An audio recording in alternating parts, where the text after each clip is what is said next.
My name's Esoteric. Host Eric is what I said, in case you were confused by it.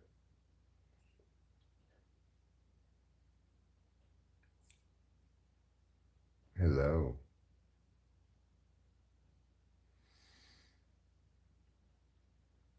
I got an interesting comment this morning. I resisted the urge to call him a dumbass in my reply. I put up a short yesterday about FAO Schwartz and the Mandela effect. Hi, gunman. It was just a joke, you know. We were watching an episode of Law and Order in which they refer to. Yes, it is about that. It's about the reading from Lou, which was great. It was perfect, but I'll explain why in a second. Um, so there's this shit about the Mandela effect that FAO Schwartz used to be spelled with a T, but it no longer is. Well, obviously, for the history of FAO Schwartz, people have thought there was a T in it because it sounds like it should be spelled with a T. And so that's why it's sometimes spelled Schwartz with a T and sometimes without, even though it's technically without one. So we saw in Law and Order that the closed caption spelled it with a T. And I made a short that was like just a joke, obviously, like Mandela effect proof. And somebody left a comment saying, "Don't you understand that people write captions?" And continued on with his scolding me for believing in the Mandela effect. Well, obviously, I don't believe in the Mandela effect. I mean, I believe it occurs, but I believe there's a perfectly good explanation for it, namely that and intuitives, especially, are likely to remember things as they should have been rather than as they were. Another storm in UK. Well, maybe God's angry at England. Is it just a regular storm of water, or is it raining locusts by any chance? Because if it's raining a lot of locusts or frogs, then I'd be a little concerned that England might be about to receive the full Egypt onslaught of God's plagues, full scale Egypt. And then come and go, oh my God, it's raining frogs again. I am so tired of all the ribbiting. Ribbit. There are too many frogs.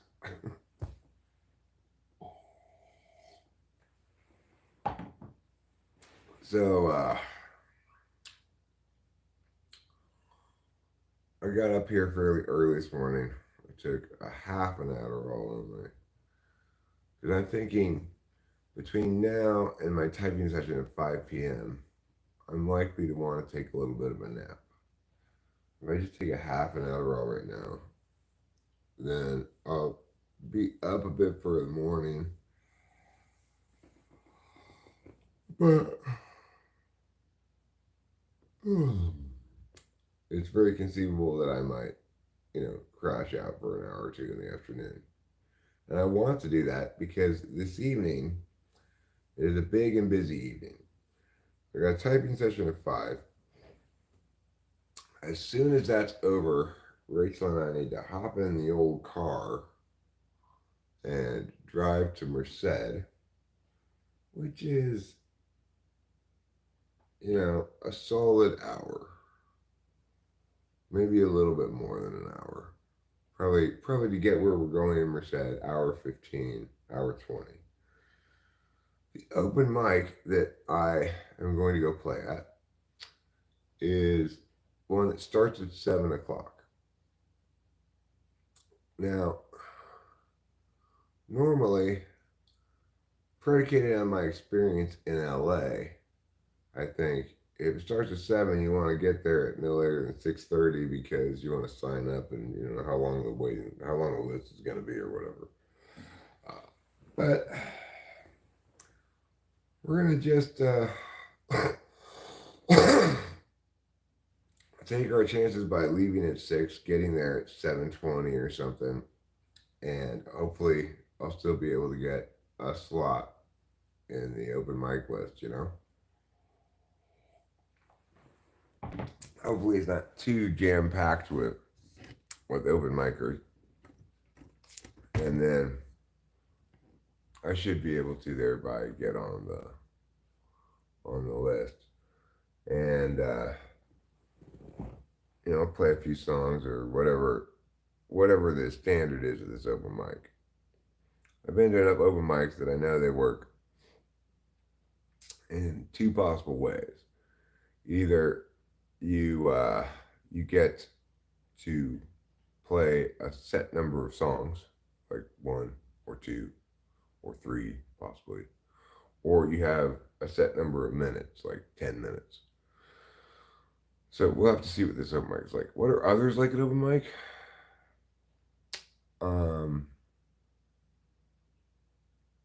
I can honestly say I've never been to an open mic where anybody else was as successful as me at the open mic. I always slay. I mean, it's been a long time since I played an open mic, but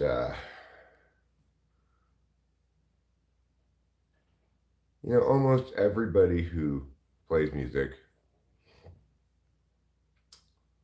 is a craftsman and not an artist.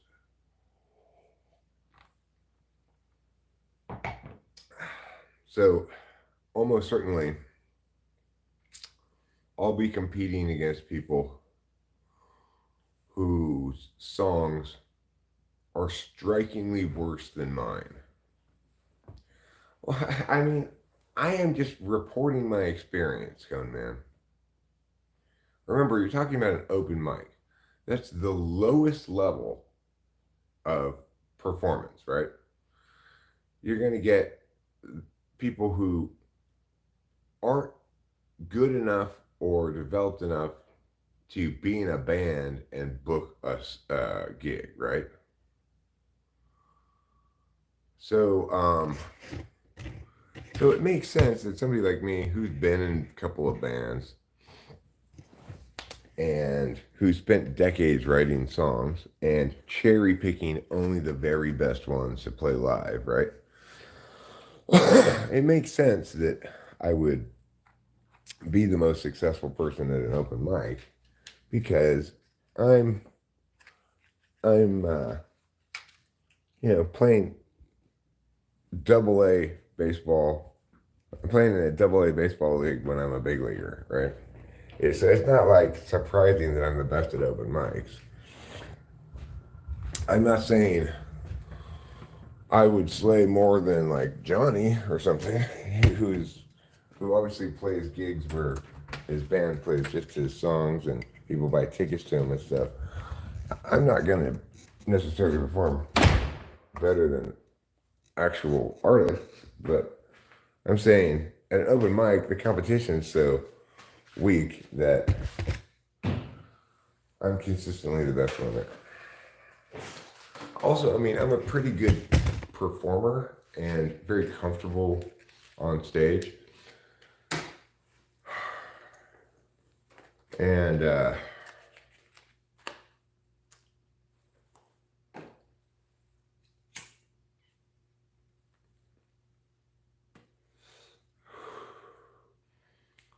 my original songs will be better than everybody else's there for sure. Again, because I'm cherry picking the best things I've ever made over the course of decades, right?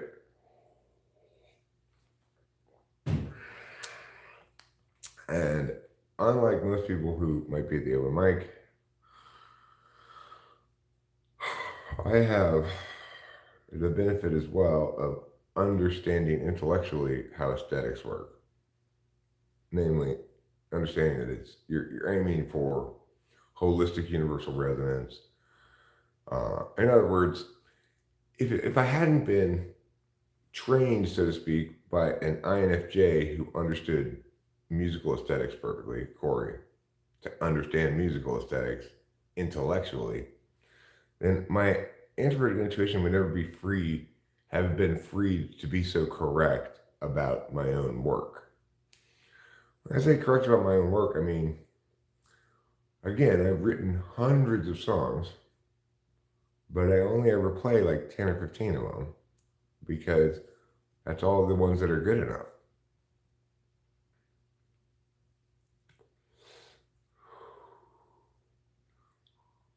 Do some comedy, or is it just music? I've never attempted comedy before. I mean, sometimes I'll make a joke when I'm, up there playing music in between songs or something. But no, I've never attempted stand-up comedy before. And in fact, stand-up comedians are the people that maybe in life I'm most impressed with. It's the most dangerous art form. Like,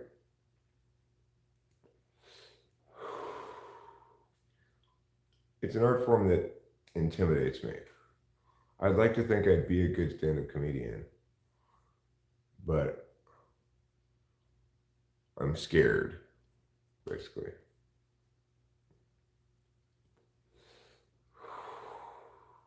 It seems scary.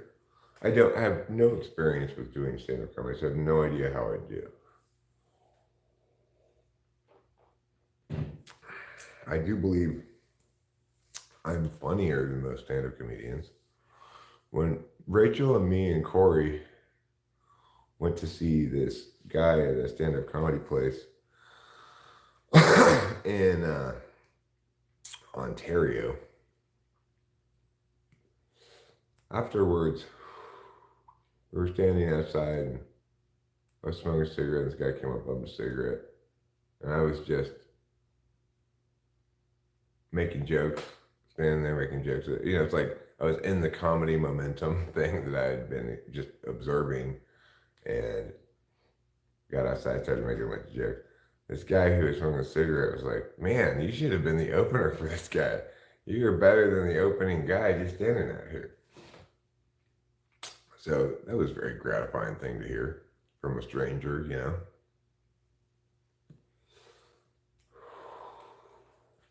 I agree I was better than the opening guy. I also concede I would not have been as good as the guy we saw.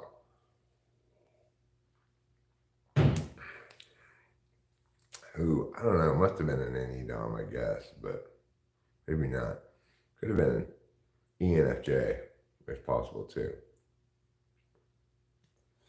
Hi, Elaine.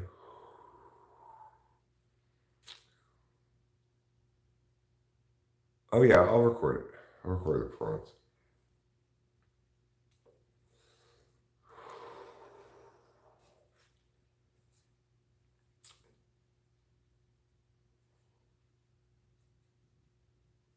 And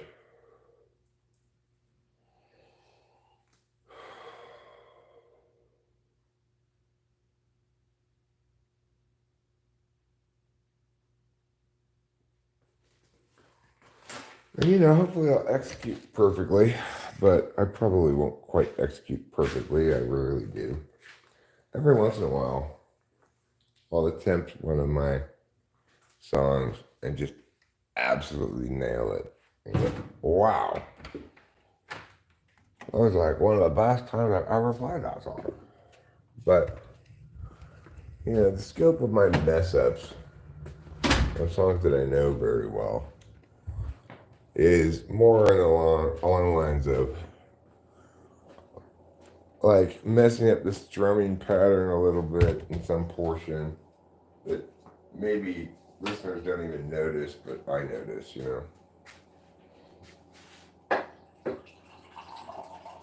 I'm very unlikely to train wreck on certain songs that I know very well.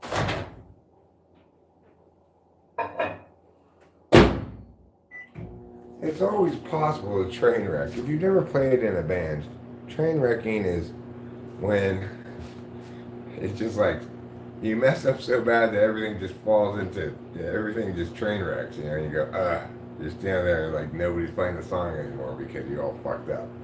Or somebody fucked up so badly that it ruined it for everybody else.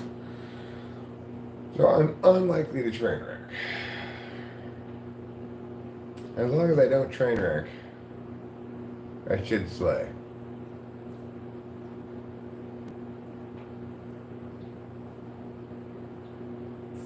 I've played enough open mics before to know that the response to me is like, I get out there, everybody's kind of, half paying attention, waiting for their turn, chatting, whatever. When I start playing and I watch, it's like all the distracted people, one at a time, their heads turn to look at me. Like, what is this guy doing? What's going on here? It's very gratifying for me. It's like, what's kind of the best FE imaginable is for people to make faulty assumptions to the negative about you. And then for you to completely disrupt those assumptions by being super awesome. That's like the most gratifying FE imaginable. It's better than if people already know how good you are. Then they just expect you to be that good, and if you are that good, then you're just meeting their expectations. That's one of the nice things about open mics is it's like I feel confident. I know people are gonna say, "Oh, well, you're so braggy, Eric." I feel confident that in the last several weeks or month or 2 months at that open mic, nobody will have showed up as good as me.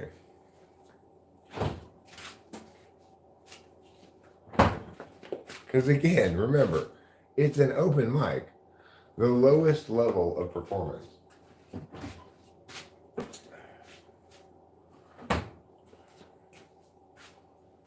If anything, you might say it's kind of unfair for me to play at them.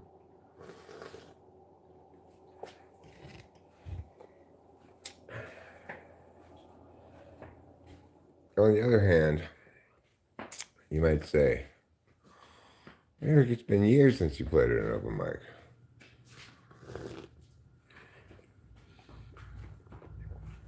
Things might have changed. Yeah, well, maybe true that things might have changed. And I would agree that there are a lot more competent musicians slash musical acts, competent at being at art, I mean. However, than there used to be. However, a lot of that competency stems from improvements in production. So, what I'm getting at is it's a lot easier to do excellent production, even not great songs,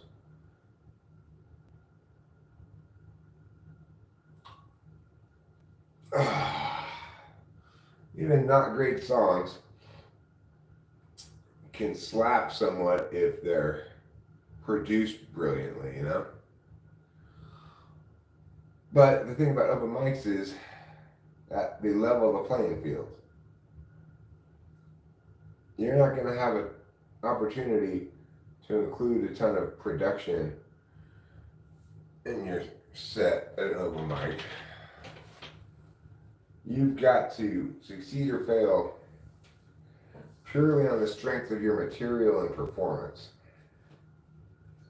Well, that's ideally set up for me, because those are my strengths, songwriting and performance. Production is my weakness.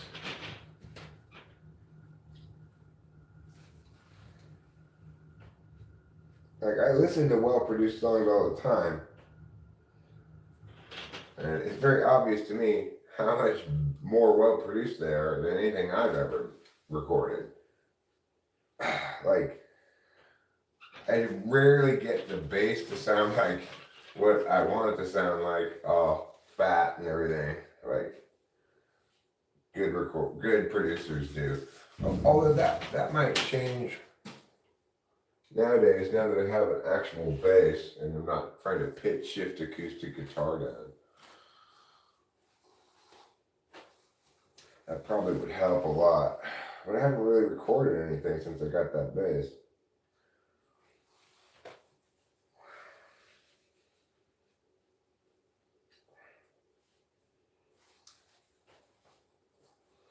So whoever said, like, commented on my modesty, note, I am neither modest nor immodest. I may not be expressly humble, but I have a better alternative than humility. Objective self-criticism. I know where I'm an outlier and where I'm not.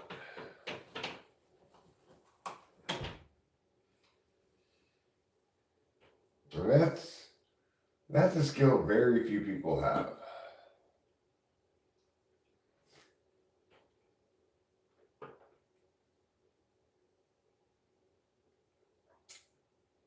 Objective self-assessment is one of the areas in which I'm an outlier.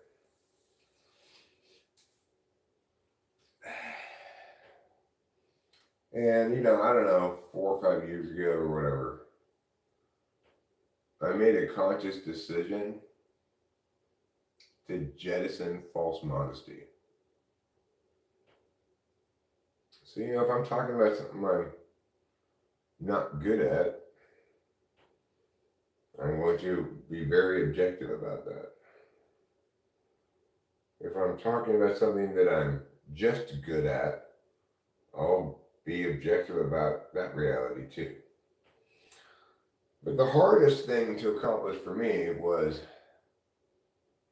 to be objective about areas where I'm outstanding, where I stand out as an outlier, right? And significantly better than other people.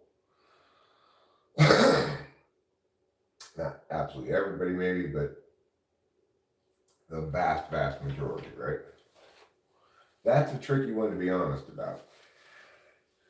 Because nobody wants to hear that, and it makes people hate you. But, I don't know, like I said, 4 or 5 years ago,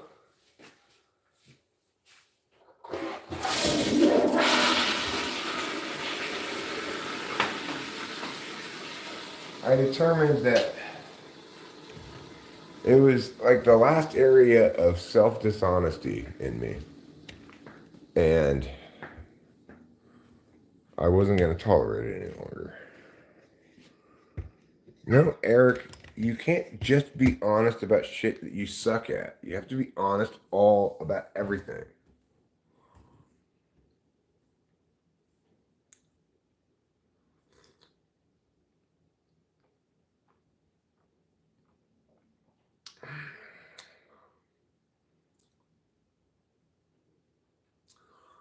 Well, I agree that the vast majority of stand-up comedians are crap.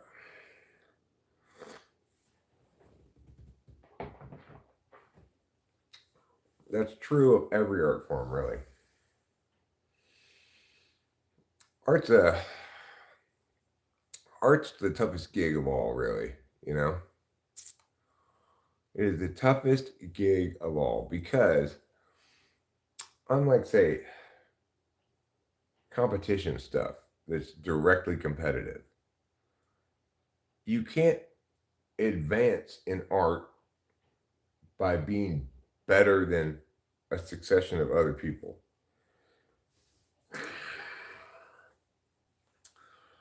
So it's not zero sum,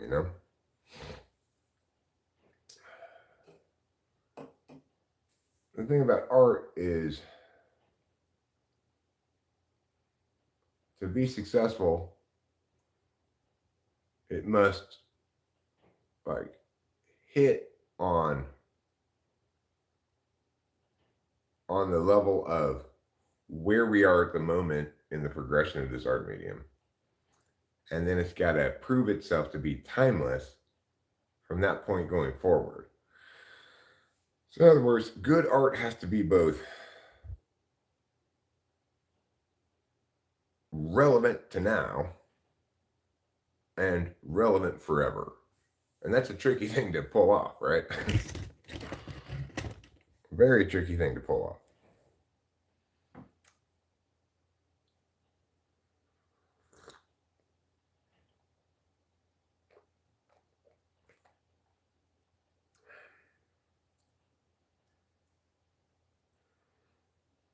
Do,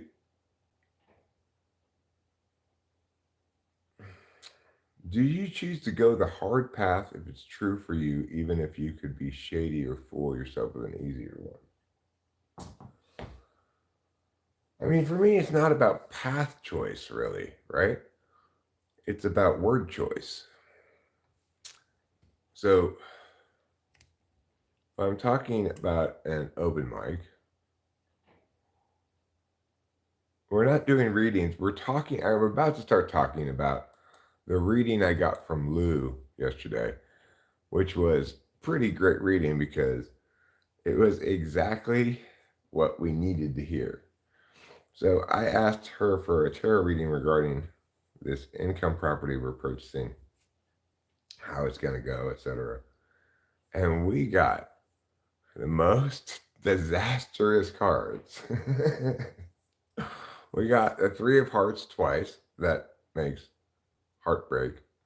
We got the Tower card. We got the Devil. We got a bunch of fives. Fives are not good in tarot, really. We got like the Five of Swords and Five of Cups,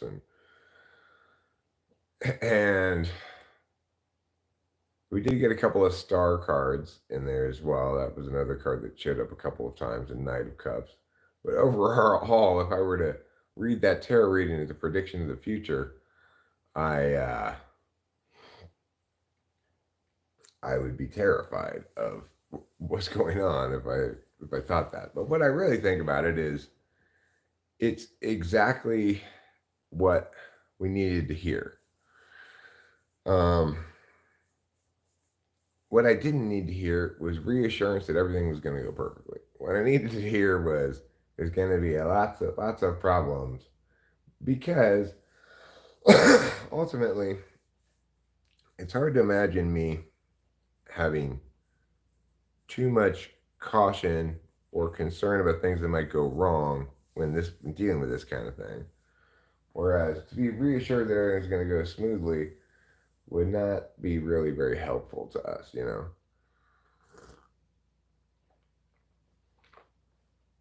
Harolam says you can get commissions from bands too for cover artwork. I know some artists who do metal bands artwork before.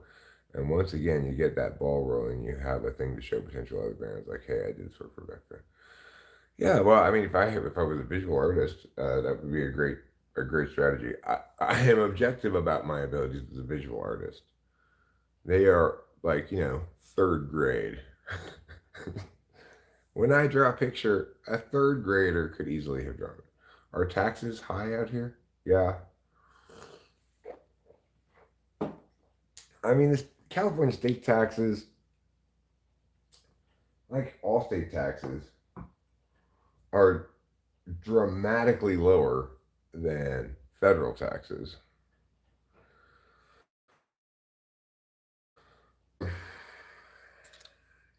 But California's taxes are high compared to other states. However, it's also the case that the average salary in California is higher than other states.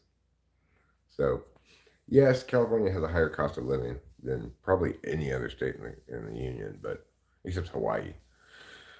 Uh, but it's where I live. It's where where I was born and raised, where I went to college. It's where property tax is determined by county. Actually, it's not determined by state. So we live in a county that has low property taxes. The property taxes on this home, which cost $500,000, are $3,000 a year. That's a reasonable amount of property taxes for this home. If this were in Arcadia and it were 500 grand, our property taxes would probably be twice as much. Well, I say something pretty important, Elaine. I got my degree in American literature because I knew that what the world really needed was another person interpreting literature. I didn't go to USC. I went to UC Santa Cruz. Were there cute chicks there? It's college. Of course there were cute chicks there. But I was like, I was a vocel. It's wrong to call myself an incel because the only reason I was celibate for so much of college was because I was so bad at picking up on chicks, so scared of chicks, you know.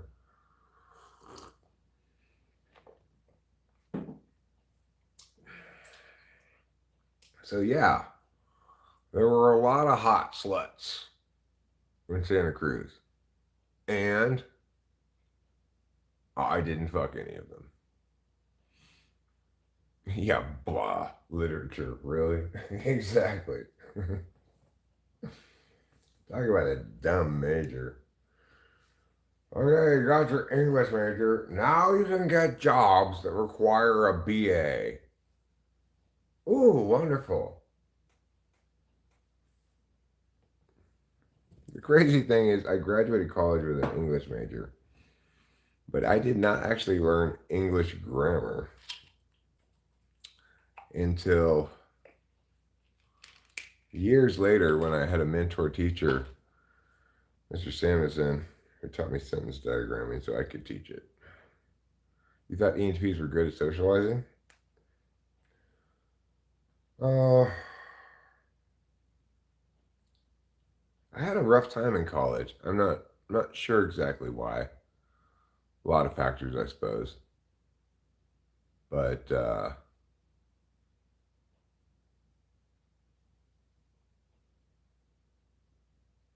had trouble making friends. I did make some friends eventually. But I was lonely and unhappy for a lot of my college, especially the first year. As a Chinese studies major specializing in literature, I agree, Eric.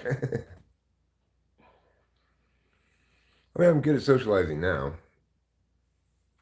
You know, FE third is childlike, and when you're actually closer to childhood, you haven't learned anything that you can use to polish your FE a bit. Walt Whitman, do I like him? No.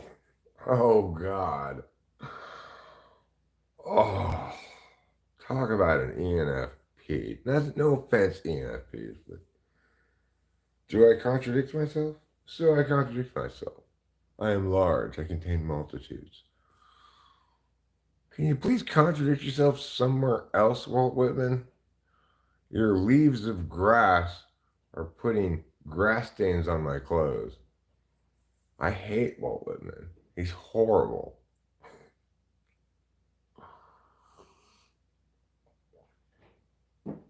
His poems are terrible, and they're not even metered, and they don't even rhyme.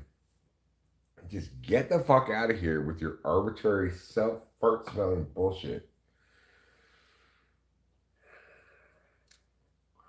Walt Whitman, we might say Cone Man 3, is the Noam Chomsky of poetry. Most introverted of the extroverted lot, ENTPs. I don't know if that's really the case. I mean, if you were to say who's the most colloquially introverted of extroverts, I think it's more likely to be ENFPs than, well, I mean, maybe not. Like our neighbor Les, he's an ENFP, and all he ever wants to do is talk, talk, talk, talk, which is fine. I'm happy to listen to him. It's like a break for me when there's a talkative extrovert around. I can just sit back a bit more, you know.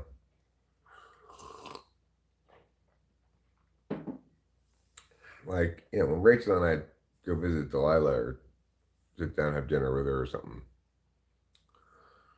I just ask her questions about whatever she's up to, and she just blah blah blah blah blah blah blah. It's just like the most pleasant thing in the world, just listening to my daughter tell me about Minecraft, for example, which she's really into right now. After spending, I don't know, the last 15 years playing World of Warcraft, I'm sure her character must be super badass at this point. I know she's got several ones. But I want to know exactly how much time she's put in the last 15 years playing World of Warcraft.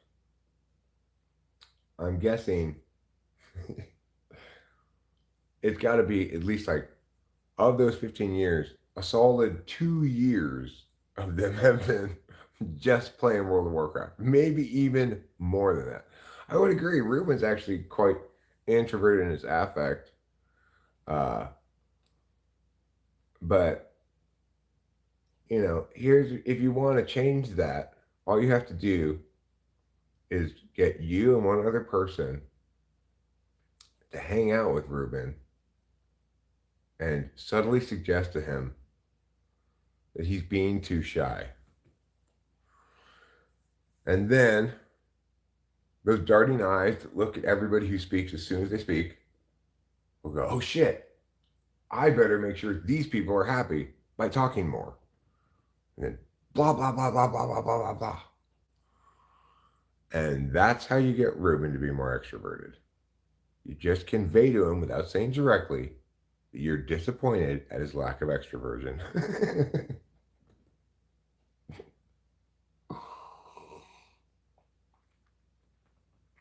Well, Walt Whitman's part of the canon, right? So is Walt Whitman popular? No, obviously, no poetry is popular.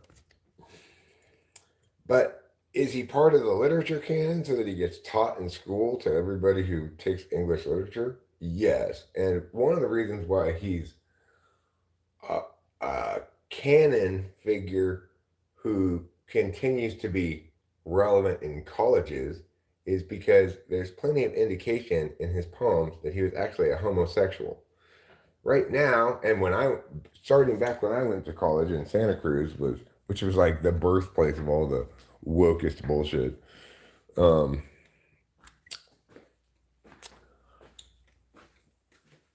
Being gay at a time when you couldn't explicitly be gay and revealing your gaiety in your gay ass poem, well, that gets you a lot of points right now. Instead of just being an old dead white man, he's an old dead gay man. Therefore, his poetry is much more important.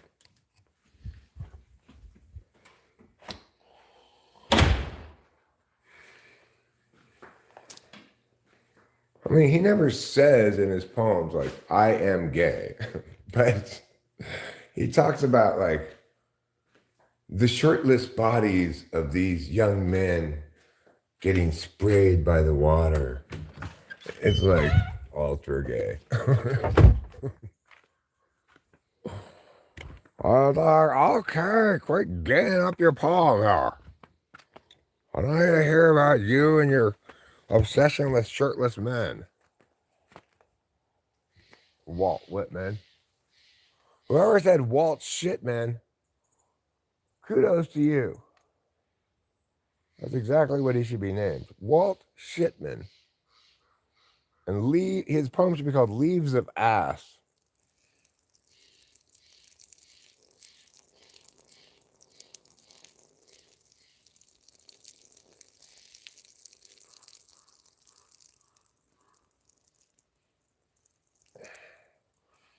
I tell you, he's like the absolute worst of the canon authors. Whoever wrote Last of the Mohicans, oh my fucking God. How did that book ever get published? What absolute garbage. I forget the guy's name, whoever wrote Last of the Mohicans, but irrepressibly terrible book.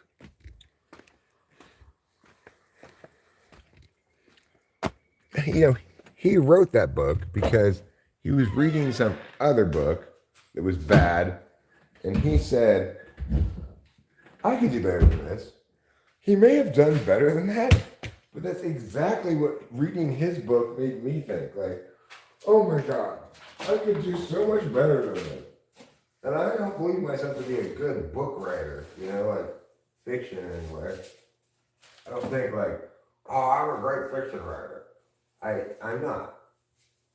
But that guy who wrote that Last of the Mohicans, what a terrible book.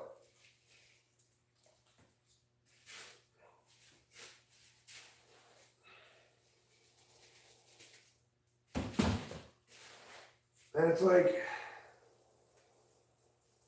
do we really need to still be reading the Scarlet Letter? I get it when, like, America had written a total of 5 books or something. They're like, oh, let's celebrate our American author, Nathaniel Hawthorne. Okay, well, that's fine back when he wrote it. That maybe was the best America could do at the time. But why are we still reading the Scarlet Letters?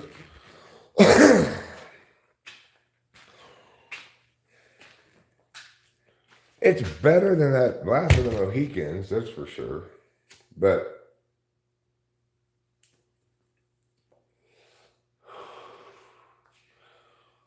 still not good. Like, why are we reading Wuthering Heights? It's just so distant from our lives and our world. This, Victorian aristocracy in England shit. Why are we reading that? Well, I'll tell you why we're still reading it. Because it was written by a lady.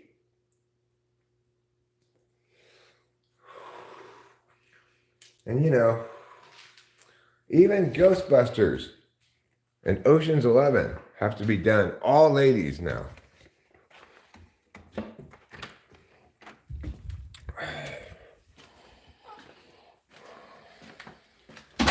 Now, I will concede the Bronte sisters were very talented.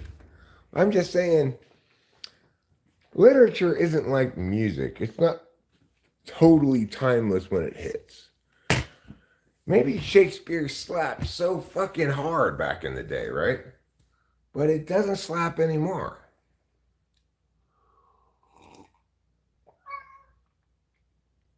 I didn't say ladies write bad. I said Wuthering Heights, for example, is not a book that has any contemporary relevance, and it's not good enough on its merits to still be read.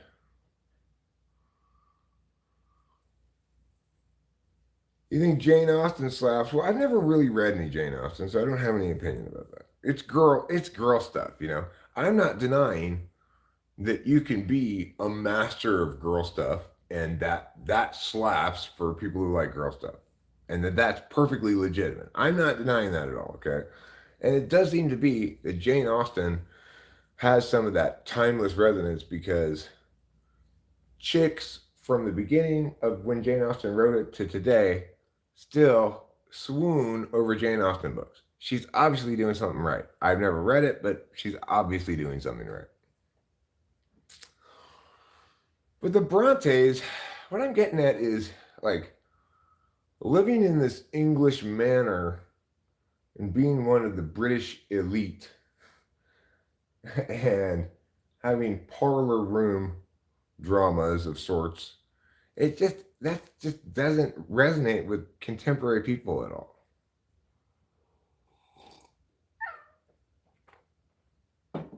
Fiction is good. I love fiction when it's good. I'm just saying, like the stuff I had to read in college, for example, Last of the Mohicans. What is that guy's name?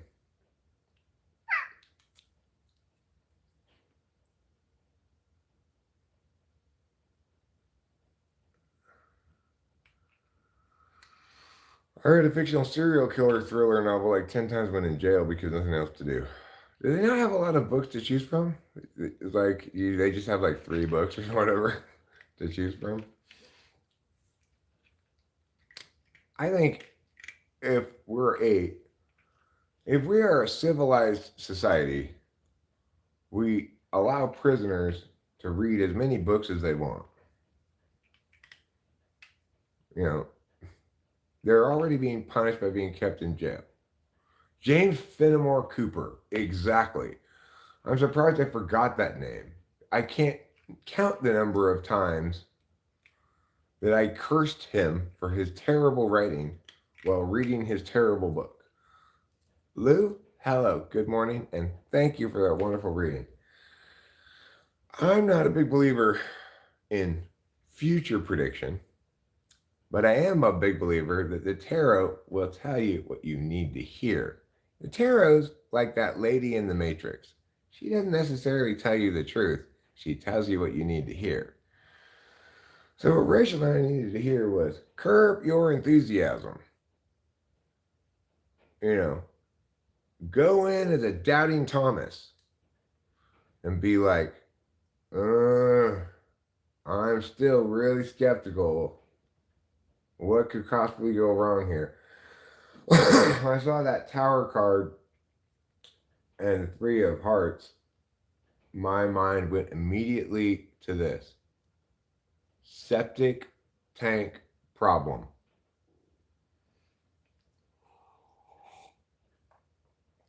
I already have reasons to believe that they are, that there may be plumbing issues there. When we went to check out the place, the water was turned off. Suspicious. And I got a call yesterday from David saying the seller wants to add a stipulation that if repairs on the septic cost more than $5,000, he's not going to pay it. I said, we'll agree to stipulation, but if home inspection reveals repairs are going to cost a lot more than $5,000, we're going to fucking walk before escrow closes, you know? So, if it costs a little more than $5,000, I'm not unwilling to kick a couple grand into this addition to the purchase price because it's an excellent deal at $275. It just is. It's gotta be very positive against comps, you know.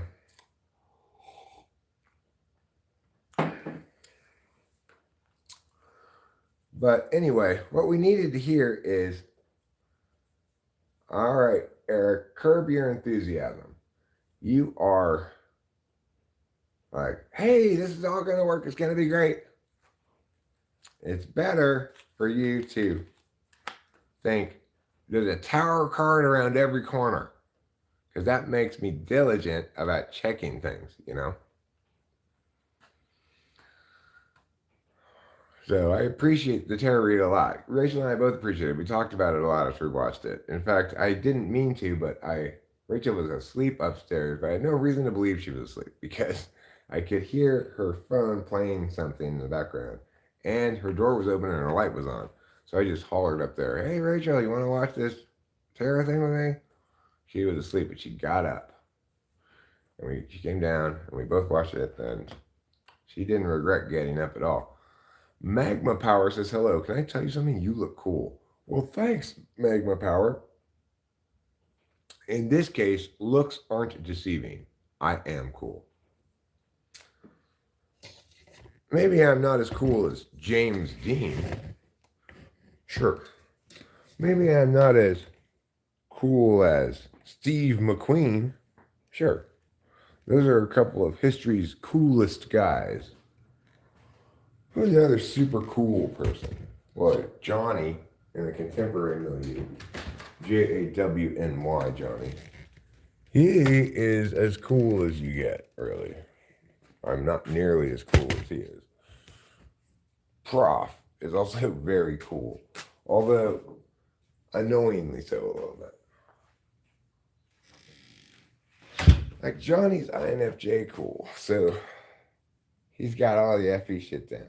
Prof is ENTP, successful ENTP cool, which means he's full of braggadocio. Braggadocio?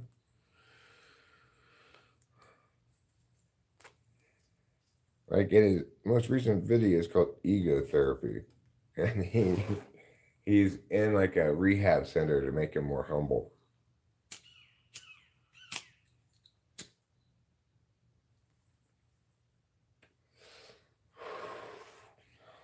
So obviously I'm not nearly as cool as Johnny or Prof. Or James Dean or Steve McQueen. But I'm a lot more cool than, say, Dave Matthews, who's one of history's least cool people.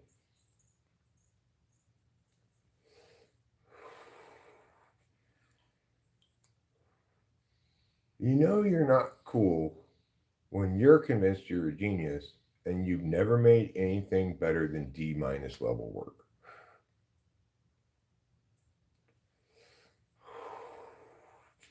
Like, I don't like the Grateful Dead, but I can sing a couple of Grateful Dead songs. I can sing them, I can hear the melody in my head, I can sing it, you know. In fact, we listened on purpose the other day to Truckin'. I like that song. It's a good song. Truckin'.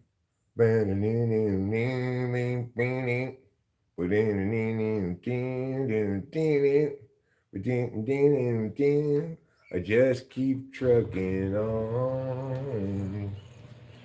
Living on breads, vitamin C, and cocaine.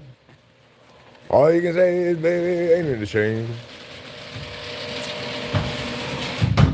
And then Rachel asked me in the car, as I sang that one and then a couple other Grateful Dead songs, like Ripple. I think I sang a line of Ripple or something. And she's like, okay, you hate the Grateful Dead, but you can sing a couple of their songs. Can you sing any Dave Matthews Band songs? I said, no. I can't even imagine what the tune of a Dave Matthews Band song would be.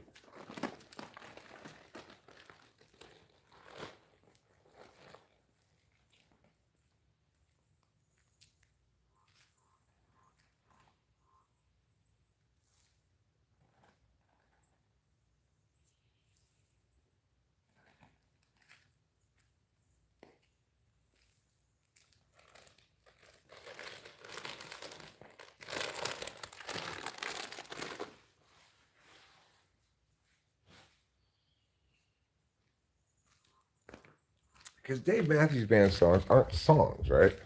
They're exercises in childlike third slot extroverted intuition, polar. So he did, and musicianship, right?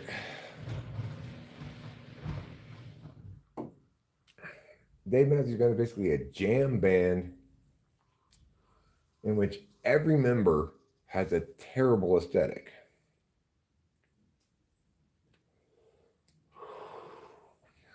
So I challenge anybody here to hum the melody of a Dave Matthews Band song. Can anybody do it? You've probably heard multiple Dave Matthews Band songs before. I have. But they are the exact opposite of an earworm. They have zero introverted intuition in them. Same as his visual art, which is pure garbage, which he tries to sell to people on his mailing list. Somehow Rachel got on his mailing list.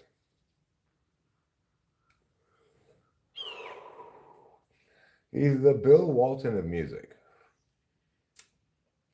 So if you want to tune into a basketball game and listen to a basketball game commentary on the TV, you want the people who are doing the commentating to be talking about the basketball game, right? Bill Walton tells stories about back when he played for UCLA in the 70s. Instead of talking about the basketball game, he talks about players he used to play with instead of talking about the basketball game. Dave Matthews is the same thing. Instead of writing songs and playing them, Dave Matthews gets up on stage and farts a bunch of farts and wafts them out to the audience and says, here are my farts. I know these aren't songs, they're terrible, but you love them anyway because you're all a bunch of fucking idiots.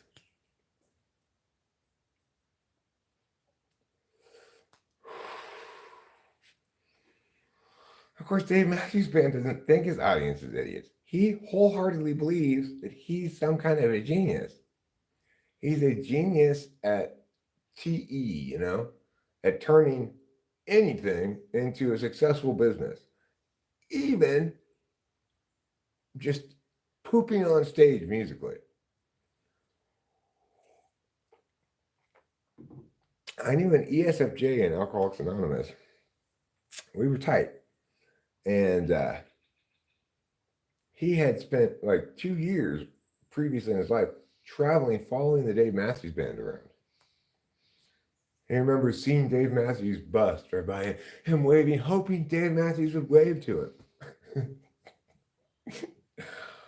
If Dave Matthews waved to me, I'd have to take a shower afterwards.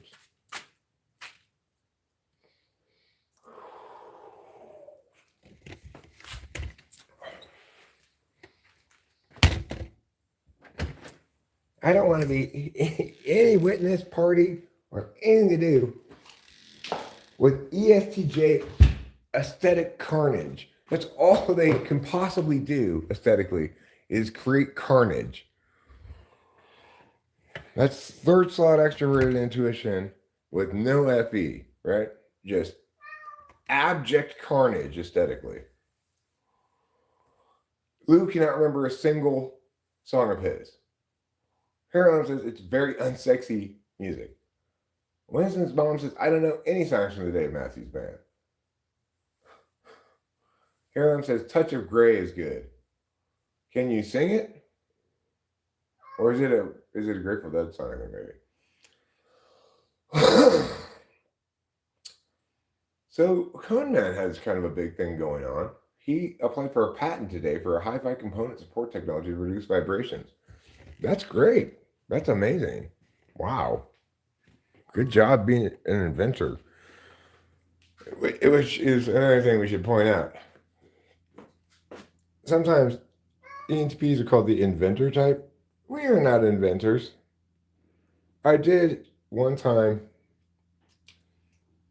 I don't know if I invented anything exactly, but it's kind of an invention. I made my own latch counterweight system for this gate in Laverne. I wanted it to close automatically. There's no food in here for you, okay? You're not eating on the kitchen table anymore because I don't want to come in here and watch you eat, and yet here I am standing.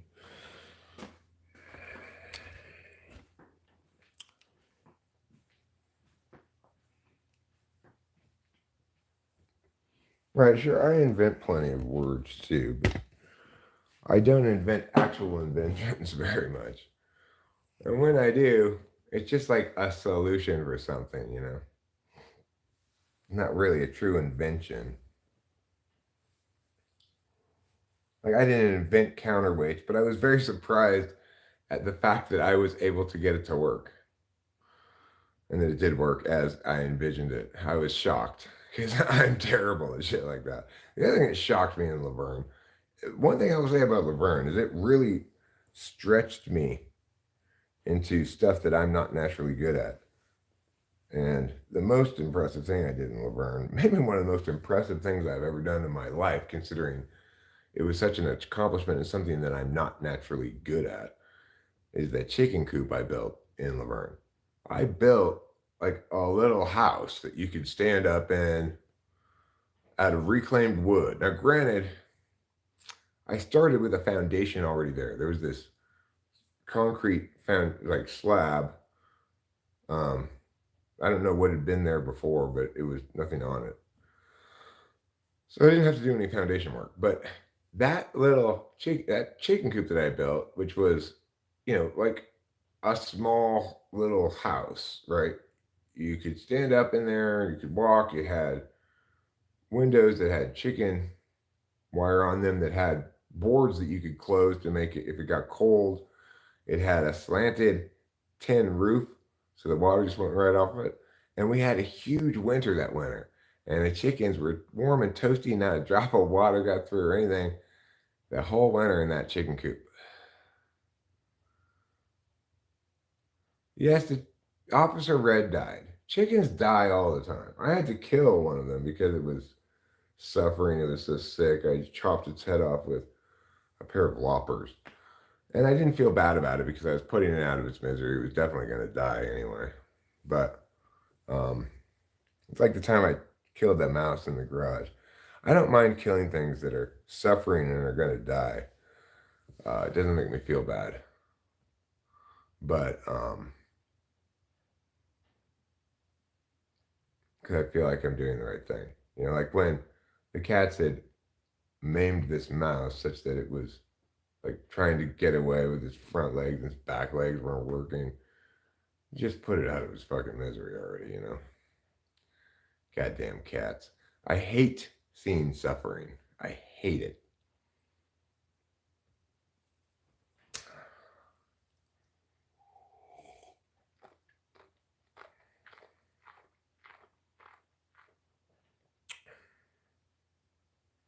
Is that called Dr. Chevy?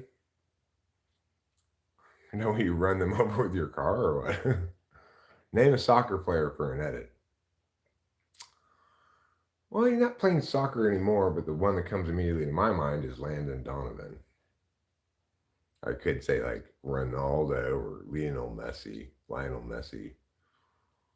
Uh, I don't know a ton of soccer players because, yeah, well, there's a great one. KE, you win the name of soccer player thing. And I got to say, Silent Gaming. I'm not a big fan of this name a meow for an edit thing, but soccer player is much more interesting than a country or a car. Um, I actually think loppers are the best way to chop the head off of a chicken. Loppers are for chopping branches that are a certain thickness. And you just, and it's gone. Of course, then you gotta hold the chicken up by the legs and let it bleed out and then throw it away. Name a type of lizard for an edit. I'm gonna say iguana. Is an iguana a lizard, or is it not a lizard? It seems like a lizard. They Call Me Dr. Love is a good song. Is it by Dave Matthews? Because I guarantee you nobody calls Dave Matthews Dr. Love.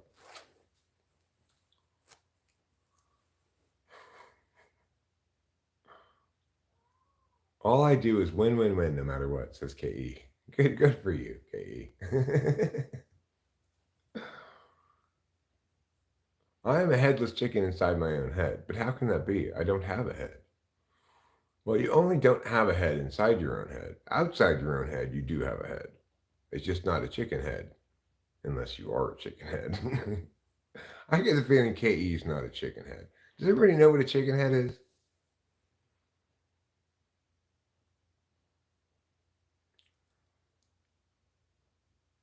The same people who call Steve Miller the gangster of love and Maurice are the people who call Dave Matthews Dr. Love. Well, chickens make this motion with their head. So chicken head refers to a person who sucks a lot of dick.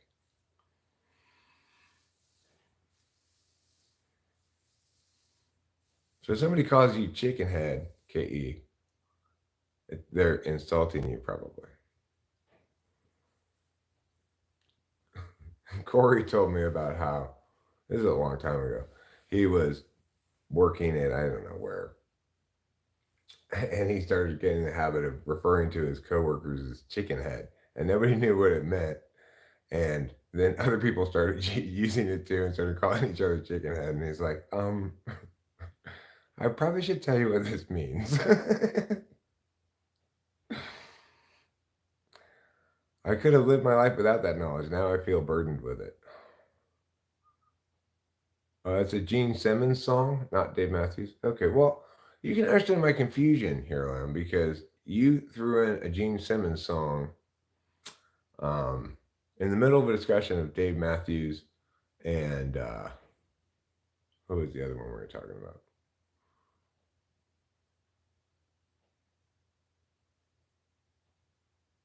And Steve Miller.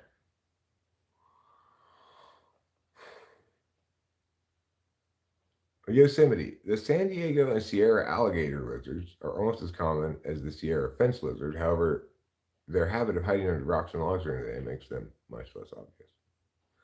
The coast horned lizard is extremely rare, and it's only been recorded once or twice within the park. Chickenhead means the same thing as hood rat. Well, it's more specific than hood rat because hood rat presumably accepts penis in all holes, whereas a chickenhead prefers just this hole. I need to go back home, but the office is warm. Why don't you go Japanese salary earner and sleep under your desk?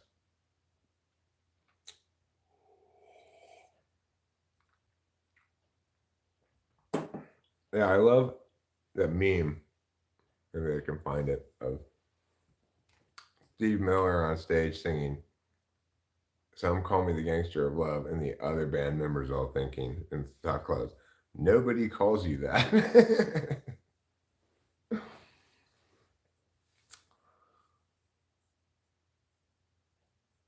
Do you have food at home, Katie? I do, but I need to cook it. Those chicks are gross, so I don't. Yes, obviously, it's grosser to have sex with some slut who's taken countless dicks before, you know.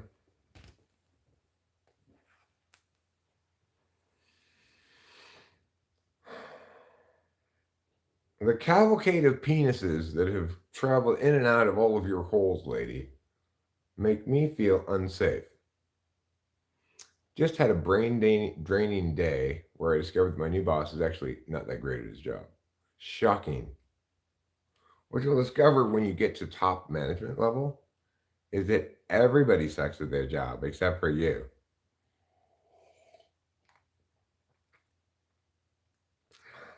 Yeah, that's dicey because he doesn't want to be supervised by an underling, you know? He doesn't want to have, right now, he's feeling least secure in his authority and most in need of guidance and least accepting of guidance because he's most insecure in his authority. He'll grow into the position probably, you know.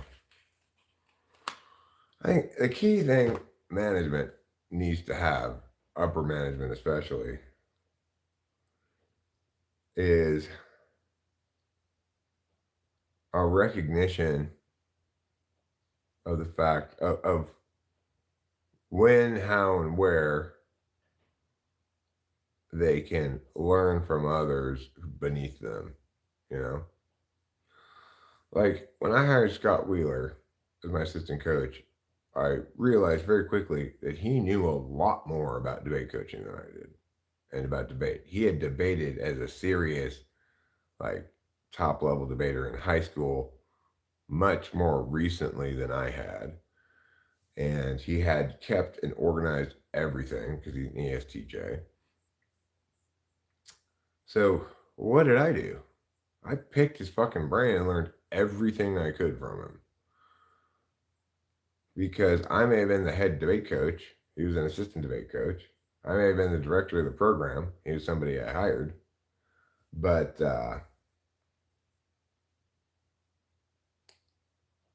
I understood it as a golden opportunity, right? Like, oh my God, this guy is such a fucking beast. I'm going to learn everything he says that I don't understand. I'm going to ask him to explain it to me. And he did. And I I just beasted up like 3 levels accordingly, you know. And I was already winning everything.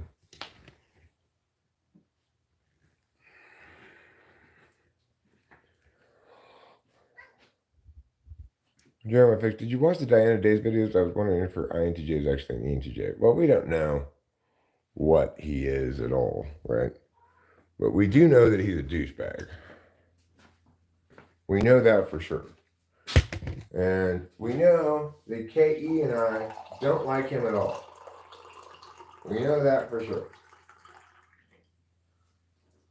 We think he's terrible. With good cause. Hero Lamb wants to defend him because he doesn't think we should be interfering in someone else's relationship or whatever. But KE and I respond by saying, we're not talking about any relationship. We're just calling a douchebag and scolding him with our most waggiest finger. And that's absolutely appropriate because what kind of a fucking asswipe is this guy looking at other people like enjoying their lunch and saying, oh, that person's overweight, therefore they don't love themselves. Fuck you, judgy judgertons.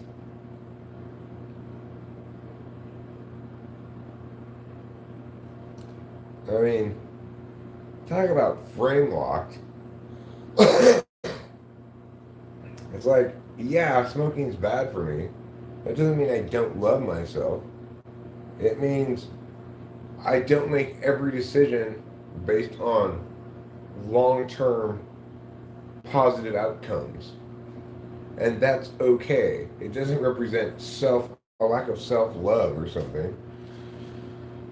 It represents the fact that that idiot and I have somewhat different paradigms, right?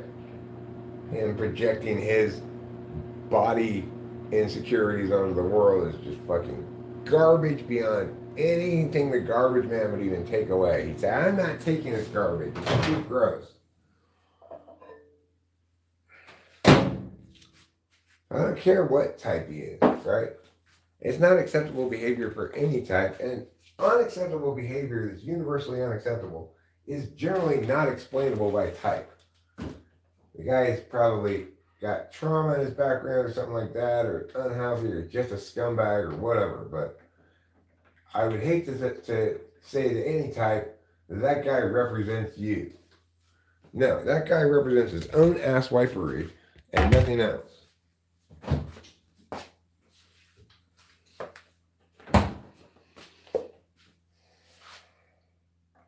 Oh, sure, neither Kate, E, nor I have ever met the guy nor heard any of his side of the story.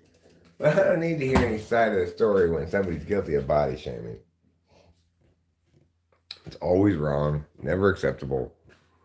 I mean, even if you're not shaming them directly, if you're getting off on telling your friend stuff that comprises body shaming of other people who aren't hearing it, it's a little less bad because the people you're shaming don't have to hear your shaming, but it's still representative of a fundamentally scumbag worldview.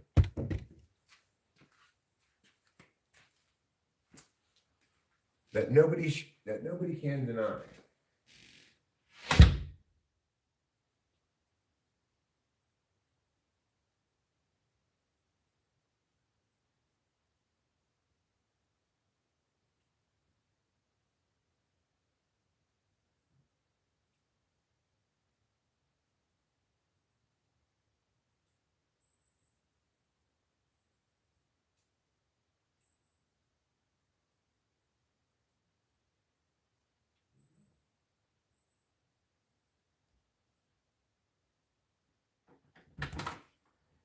Okay, I got my glasses.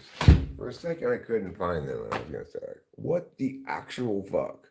I can only find these ones, but they're better than no glasses.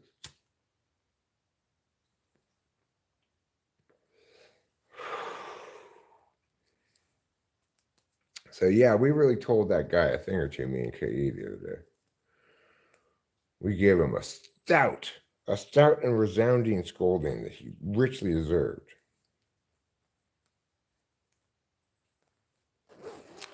And I appreciated having somebody so firmly on Team Eric regarding the matter. It's nice to have another reading to be around when we encounter bullshit together. It's like, you may be able to handle one of us bullshit, but you're not going to be able to handle both of us.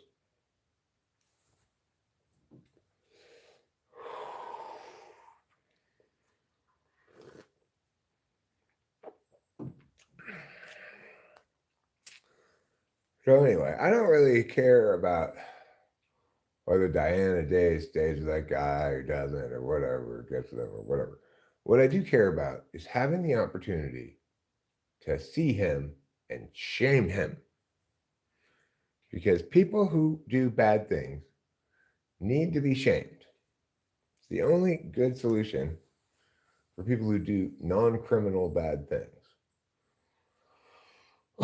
Just as if somebody murders somebody, they should go to jail. So too, if somebody inappropriately shames somebody, in other words, shames them for the wrong thing, then they should be shamed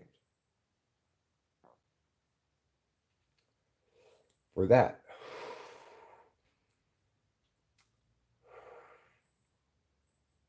Just like groupists might decide to reduce you as an individual to a member of a group they arbitrarily assign you to and declare you must therefore have these attributes that they arbitrarily assign as well. Well, they deserve to be shamed for their half-wittery and put in a group themselves called Group of Groupists who deserve round, wholehearted, and relentless shaming all the time.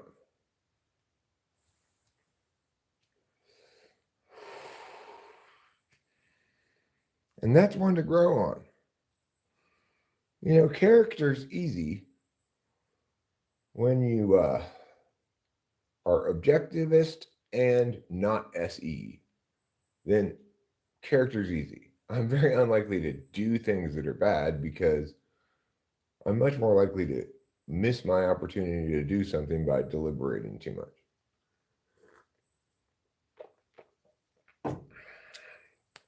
My tool function means that to lie causes me a very strong, like almost physical response. Like yesterday, I missed my doctor's appointment. I thought it was at 2 o'clock, and it was at 1:45. I had confirmed via text for 1:45. I put it on the calendar, and the calendar put up a notification for me. When I finally arrived, like 10 minutes late to my doctor's appointment, I said to Dr. Ingram what I thought had been the case.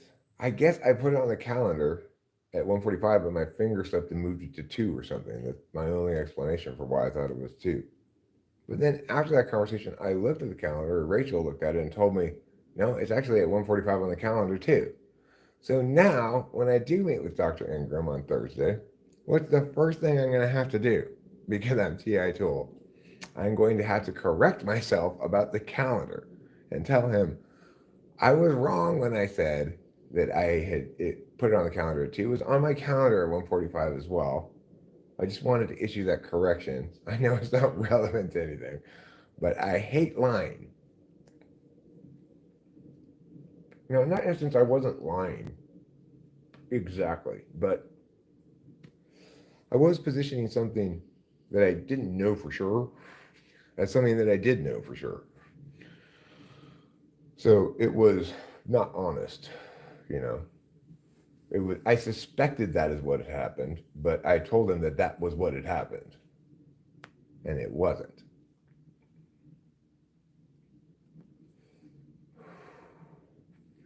And after my initial flush of shame and embarrassment about being late for my doctor's appointment, the thing that stuck was, oh, I can't believe I lied. It wasn't like a full blast intentional lie, but It was still a lie because I knew I didn't know it for sure, and I positioned it as though I did know it for sure. I was just gambling that I was right about that, and I lost my gamble.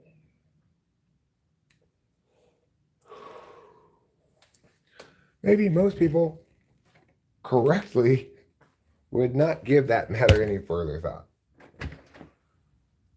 They said that they put it on the calendar at 2 before they checked. It turned out they actually had put it on the calendar at 1:45. They're not going to be bothered by that the next day. Probably. They're not going to have a plan in place to correct themselves next time they talk to the doctor about that. But I always correct myself when I say something wrong to the doctor. Like when I was wrong about nitrous causing neuropathy, I said to him, as soon as I determined that was the case, listen, remember all those conversations we had about drug interactions and whatever else might be causing this? I was wrong. It actually is the nitrous oxide, and that means that the neurologist you recommended to us that I hated was correct. So include that in your data pool. The reason I hated that neurologist is because is because he was a TE dom. He didn't explain anything to us. He just told us things. Okay, stop doing nitrous oxide. Come to my thing. Get this test. And I just got like, oh, okay, because I was like desperate to try to solve this problem that I didn't understand. We even tried to go get the blood tests that he said to get. It was a Friday afternoon. We couldn't get in. And by the time the weekend was over, I just hated the guy, thinking about how he told us what to do without explaining why. You can't get away with that shit with me. If you expect me to do what you tell me to do, you better explain why. With some explanation other than, I'm a doctor, so listen to me.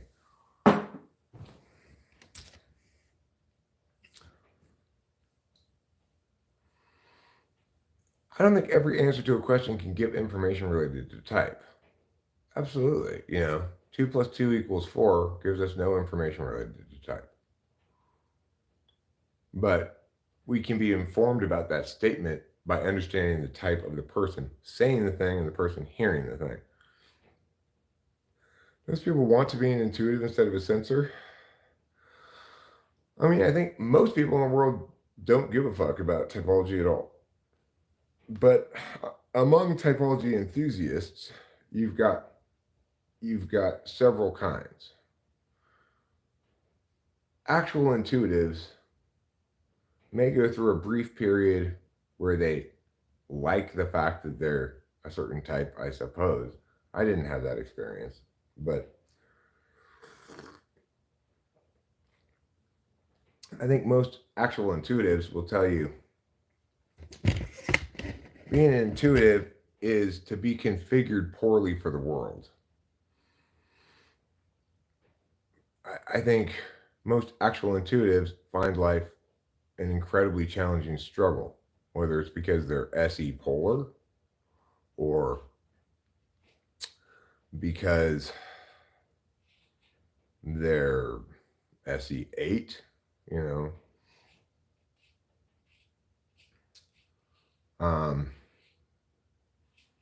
having real world impacts down in 7 or 8, it makes life very difficult. ENFJs, ENTJs, they're the fortunate intuitives because they have SE third. Carlos, Eric, why is Diana's date attitude so bad? It seems so inconsequential. Well, because it triggers in me a strong objection on the grounds that the paradigm presumes to know better for other people what their body should be. And because I'm SE7, SE8, I find that deeply offensive.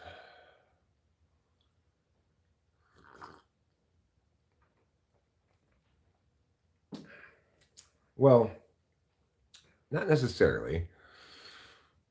Being an intuitive means that it means different things depending on what kind of intuitive you are, right? If you're an extroverted intuitor, it definitely means complexity. Depth is another question, right? So for me, my expression of intuition includes both complexity and depth.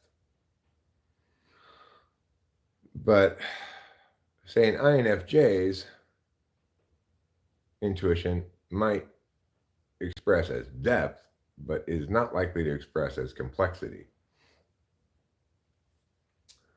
Um, Regardless, complexity and depth aren't good things for you. They might be good for other people, but any actual INFJ, actual ENTP, actual INTP,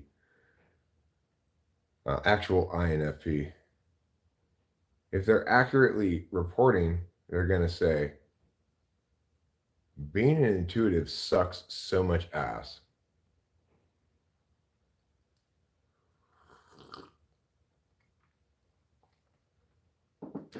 Why am I responsible to stay healthy for you?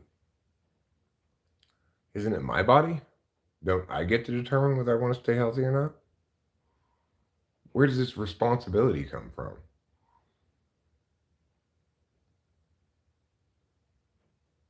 I mean, do you feel the same way about somebody who has a disability?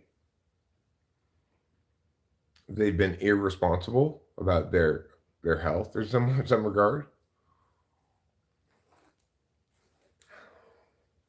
The point is, you have no idea why a person's body is the way it is. And you also have no reason to believe that because someone's overweight, they're inherently unhealthy in ways that are going to impact anybody, right? Well, this is the thing. There's this myth that fat people could change that. Well, they can with starvation diets, liposuction, and a bunch of other invasive bullshit. They can submit to societal tyranny and treat their body as though it were, I don't know, a kitchen that they could redo or whatever.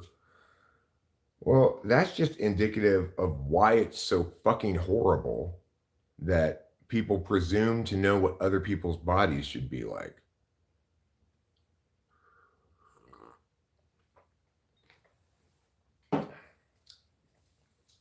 And the way groupists who hate fat people get away with it is they claim they're concerned about their health. If they were concerned about them at all, they'd care about them as human beings and not judge them for being fat.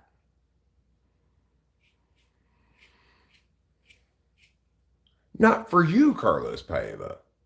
I was married to a quite fat woman named Candace, and genetically, the amount of effort it would have taken for her to lose weight was incredibly huge, right?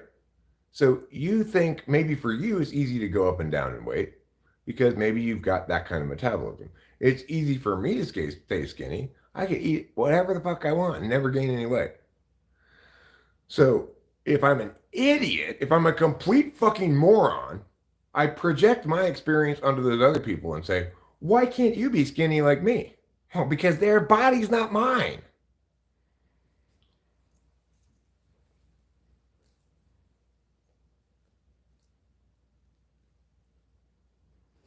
And the thing is, what KE says is many people have no concept of how hard it is for some to lose weight due to whatever. It doesn't matter whatever. The point is,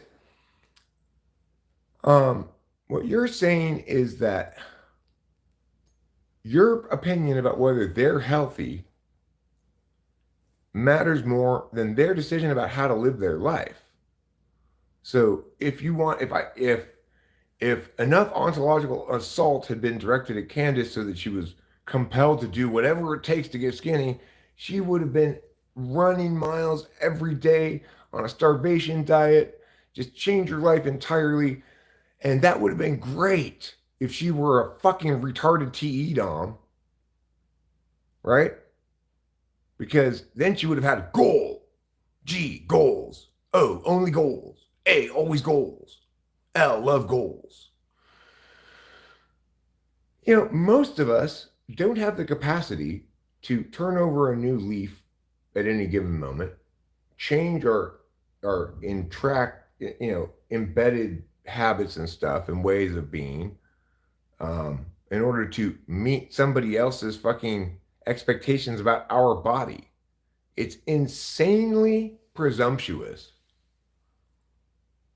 Not to mention just straight up evil. You worry about your body and let other people worry about their bodies.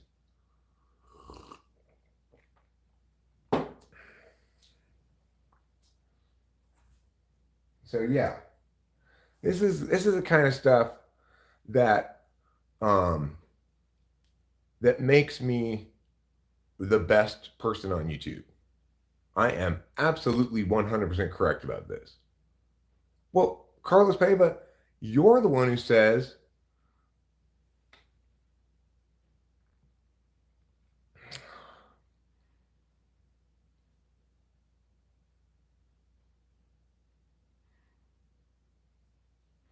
bodies can be changed, health is one's responsibility, and that's criticizable. Now, down at the bottom, you say, why are you framing this as someone else's expectation? It's your health. It's your expectation about someone else's health. That's why I'm framing it like that. You aren't talking about yourself, right? You're not saying, when I get fat, I feel as though I have a responsibility to lose weight for my health. That's fine. If you want to say that, go right ahead, right? You're saying when other people are overweight, they have a responsibility to lose weight for their health according to your perspective on their body. That's why I'm responding like this. That is exactly what you said. I read your exact words, Carlos Paiva.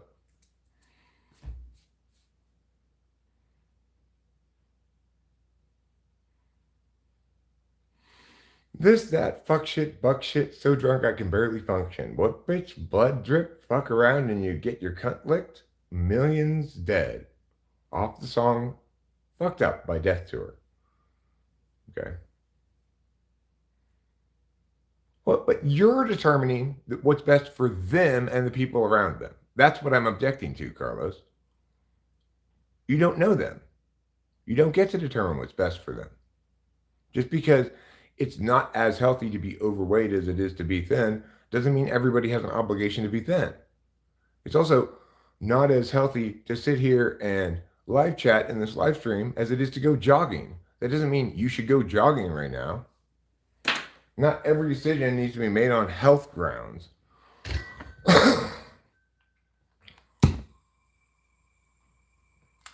Now, Don Kinos has the right attitude. I do get to determine what's best for everyone because I'm that motherfucker. Okay, well, if you're going to approach it that way, Don Kinos, fine.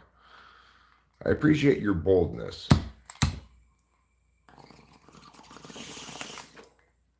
Okay. Listen, Bon.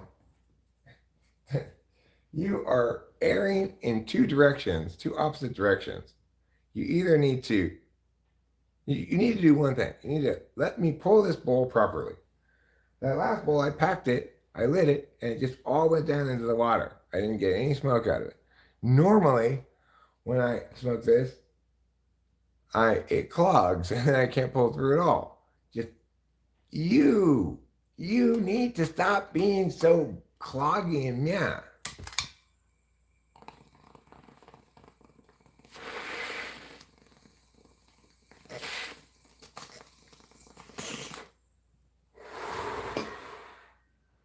Doctors should do their fucking job.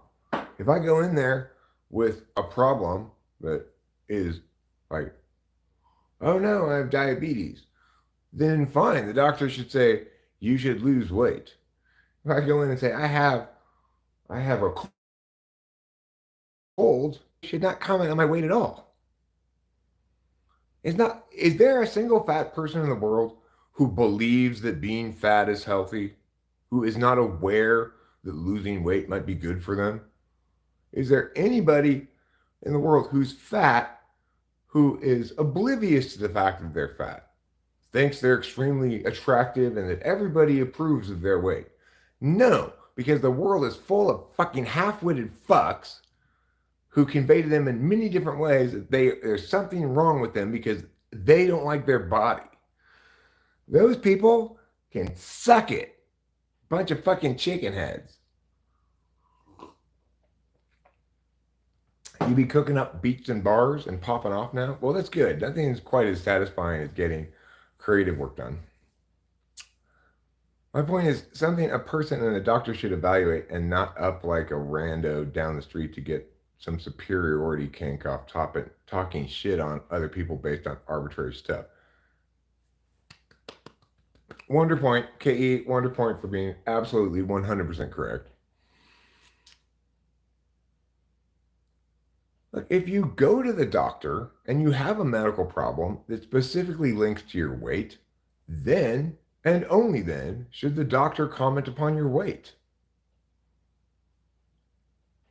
Again, because if anybody out there believes that fat people are blithely going through life, happy with their bodies, and unaware of the fact that they're overweight and that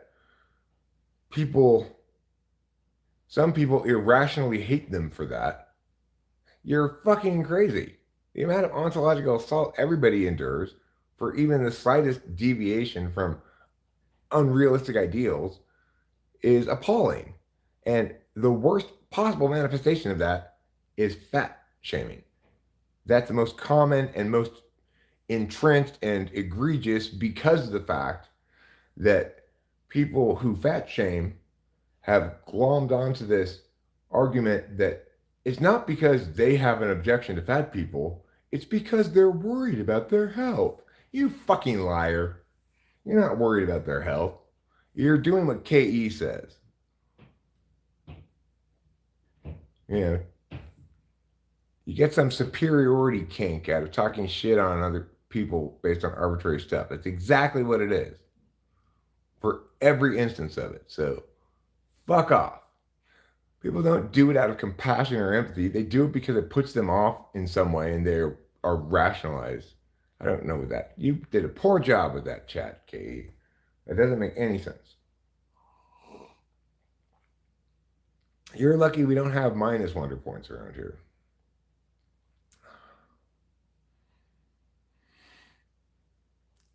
Coneman3 says, K, I did think that starting to lose weight could mean you could go short of vitamins and minerals. Carlos says, eat fish organs supplement. How about this? How about everybody eats whatever they want and not worry about what other people are eating? How about that? You eat fish and organs and supplement, okay? Cone Man, don't worry about losing weight. If you want to lose weight, the best way to lose weight is not to diet, it's to exercise. Not to combine the two, it's just exercise more. Almost every contemporary modern person is vastly more sedentary than humans have been throughout history. Yes, Don Kynos, I will listen to it. Would you like to email it to me? Do you want me to make you a moderator temporarily so you can post a link? Do you have it up online somewhere? Give me more direction here. And if there are people who want to talk about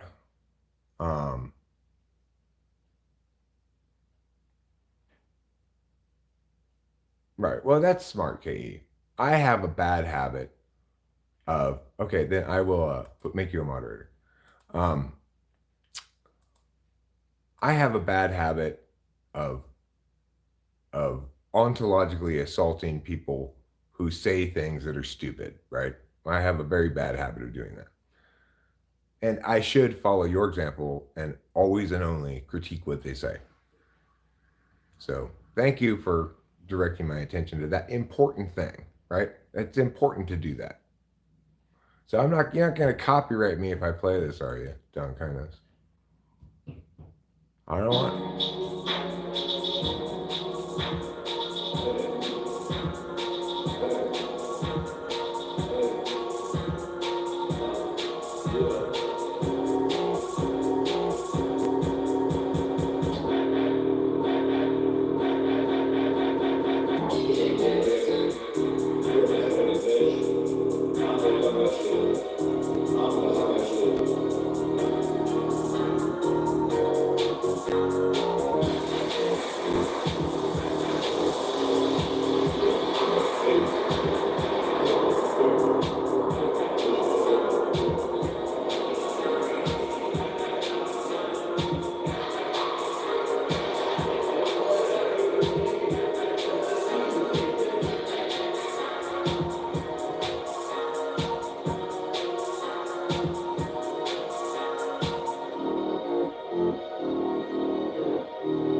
It's pretty good.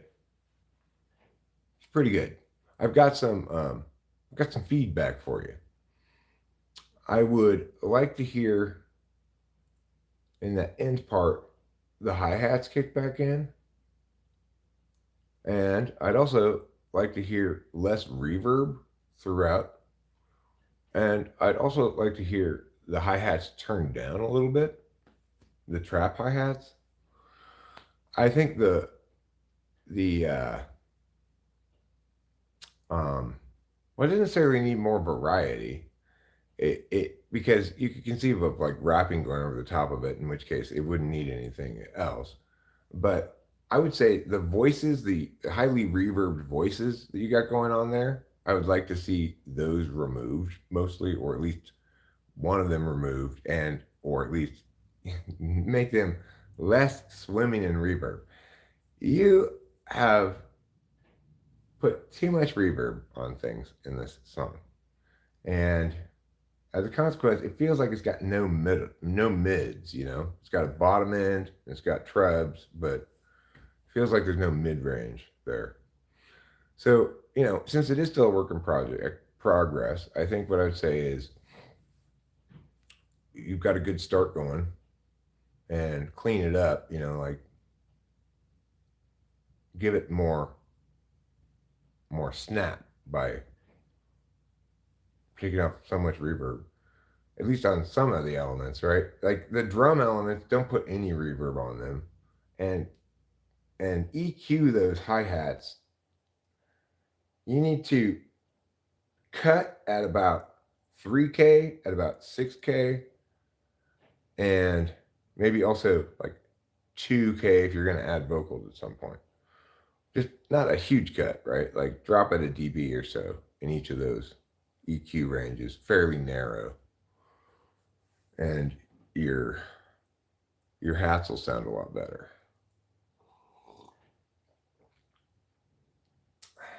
That's my feedback for you. I think conceptually you got something, you know.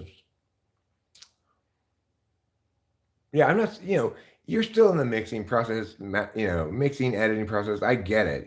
I put up plenty of rough takes of shit. So I hope my feedback is constructive and actually useful to help make it better than it currently is.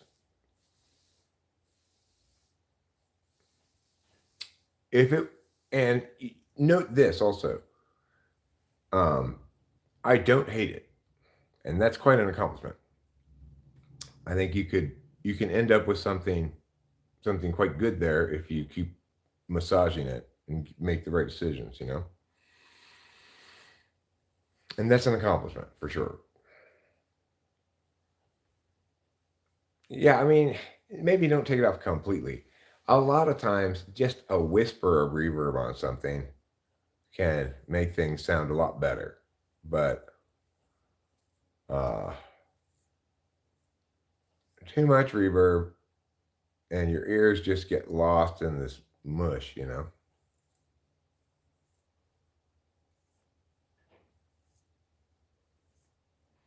If you're gonna have one element that's heavily reverbed, that might be fine. Probably turn it down fairly low in the mix so it doesn't spill its mushy wash all over everything. I tend to probably use too little reverb. No, I mean it's absolutely not. For example, Coneman 3, if you're talking about mixing, right? Let's talk about mixing. There's nothing subjective about it at all. Your goal is very clearly defined. You want to get each instrument in its own space, both in the stereo spread and in terms of the EQ spread, without using too much of EQ. You don't want to over affect things.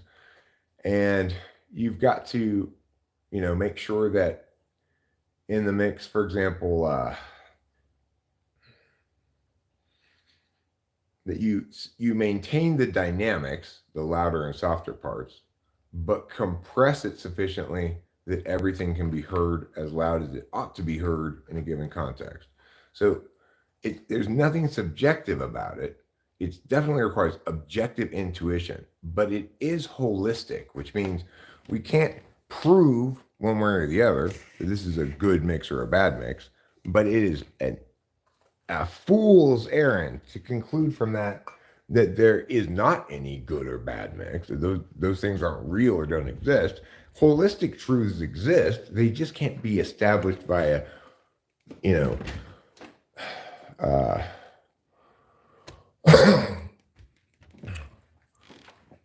like deductive deliberation or any kind of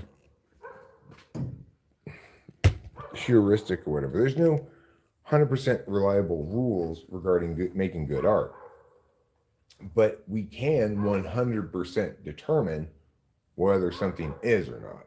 Most people can't, but I can, and maybe Rachel can, and maybe and Corey can if he's not being toxic.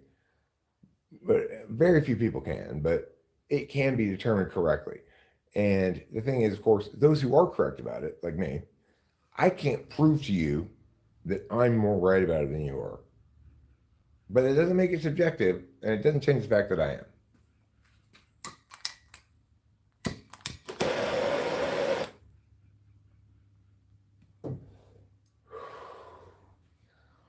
And I'm not always instantly right about music. But if I listen to something enough times, I will become completely correct about it after sufficient listens. I'll know exactly how good it is universally, not related to my taste or anything, universally.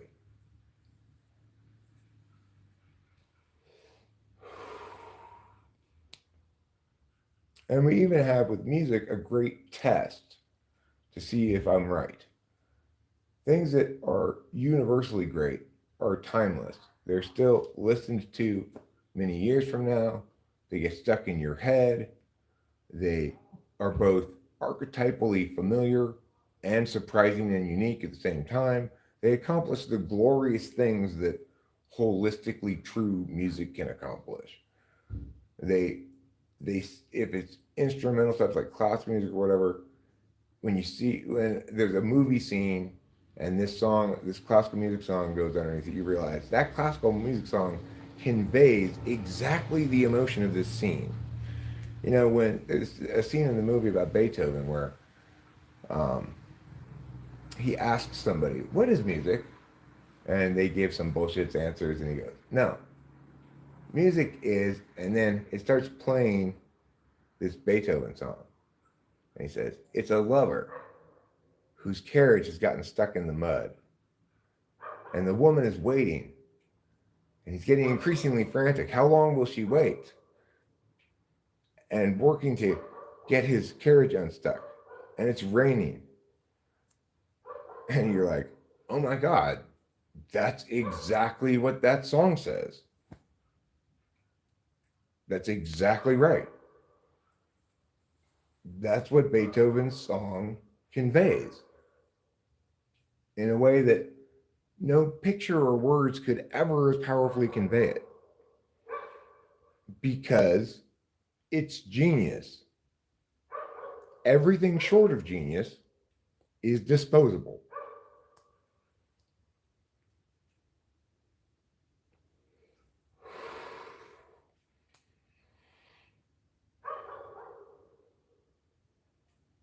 It's true is what it is in the sloppy use of the word, right?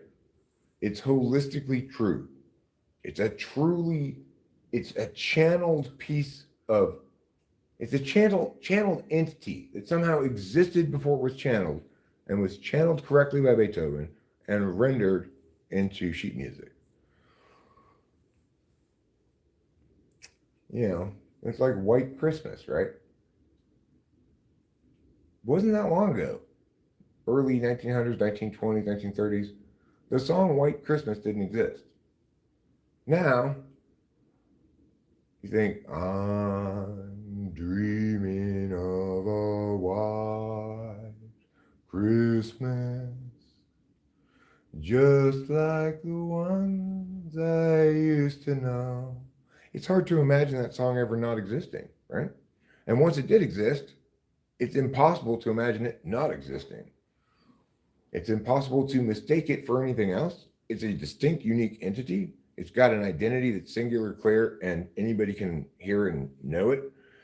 Uh, and if I were to try to write a song that was like White Christmas and kind of copy its melody, to the extent that I was successful at doing so, people would go, "You're just copying White Christmas." There'd be no way to get around that. It owns that ontological space, right? So, for these reasons and many more, smart people reject the idea of aesthetic relativism while conceding they can't win the argument about any specific piece of art, while also agreeing that they are nevertheless either right or wrong about it.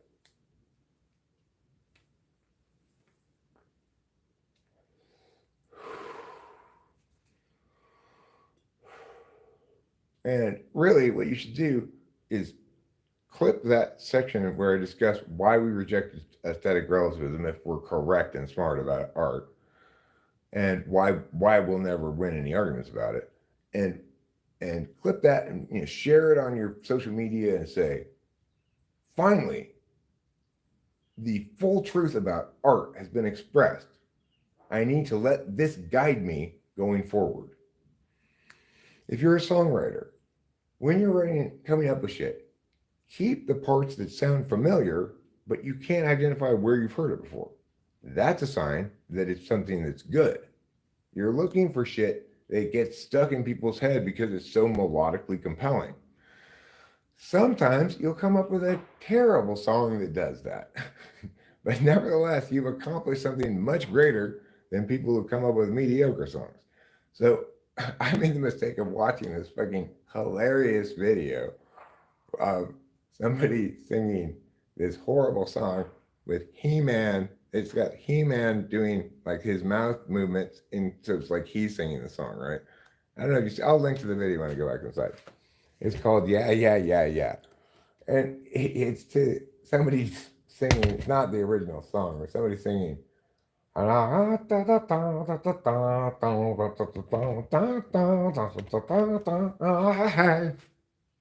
what's going on? That song. I hate that song. But it's been stuck in my head for the last 2 days since I listened to that thing. Because why? Even though it's shitty and terrible, it is something that was correctly and purely channeled from the ether. God gave that lady that horrible song. And even though it's a horrible song, it will live on forever as a karaoke hit and has this hilarious He-Man video, etc. So you got to give props to that lady for creating, for manifesting like a pure example of some archetype. That's how you know that's what she did, because it gets stuck in your head.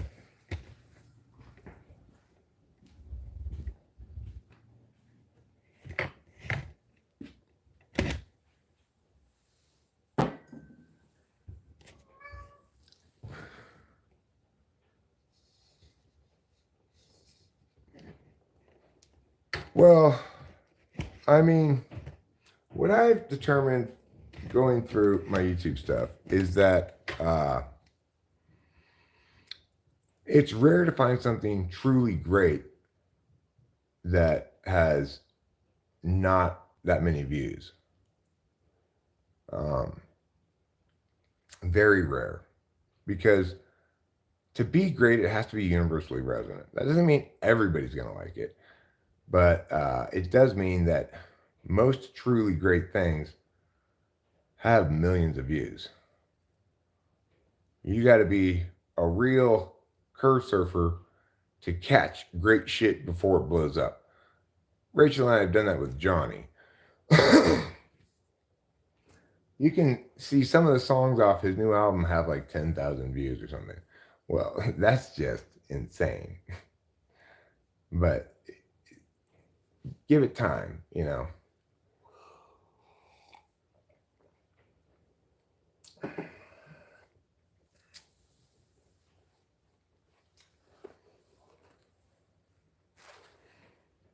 I frequently check out shit that's just put out, like brand new. It doesn't have very many views on it yet.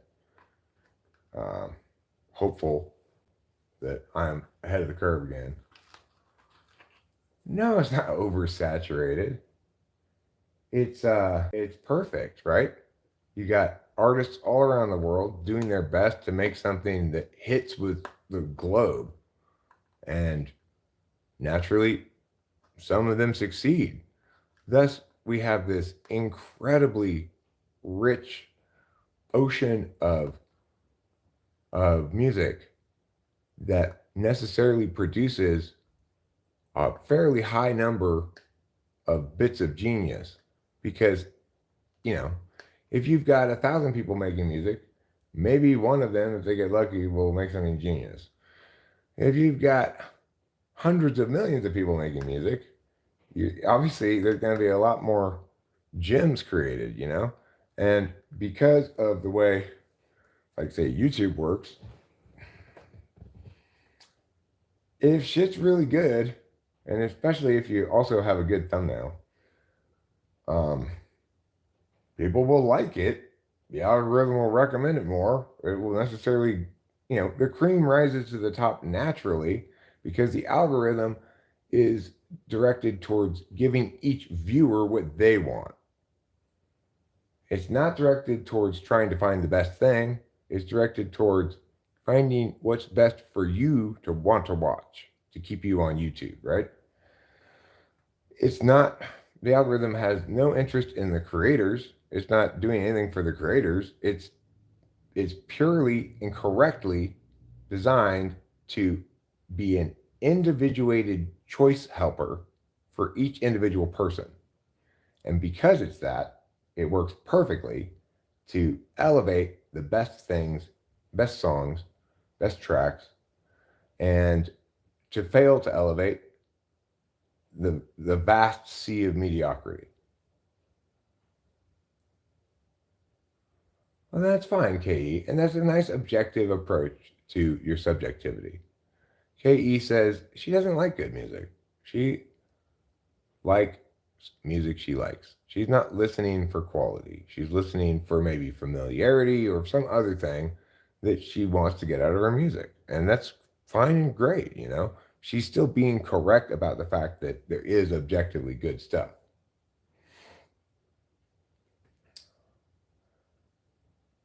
I love Malcolm Arnold symphonies, not widely heard or known about except in classical circles. Well, I'll check him out. Oh man, I'm always down to check out recommendations of music I've never heard before, and you know, obviously there's zillions of songs I've never heard before.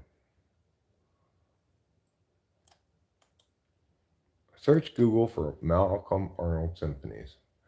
Okay, if I were going to listen to one of his symphonies, what do you think the best one to choose is? Which is your favorite Arnold symphony? No, I will listen to it for sure. Anybody who's got like music recommendations and you have reason to believe that I'm going to like it, always suggest it to me. I'm always interested in checking out new music. Always delighted to find new great shit.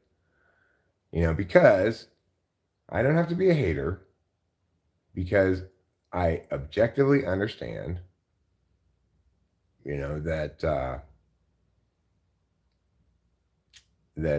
if I make something that adequately succeeds on its own merits, it will succeed in actual world as well. And if I'm not succeeding in actual world as well, it's because the merits of what I'm doing are not adequate. I like a lot of sad, deep songs. Not sure that's your cup of tea. Well, it may not be something that I want to listen to a lot, but I'm certainly capable of being completely objective about it anyway. I think Joni Mitchell's Blue is one of the greatest albums of all time It's very sad. I don't listen to it very often, but I can sing like almost all the songs, without even looking at the lyrics. It's coming on Christmas. They're cutting down trees.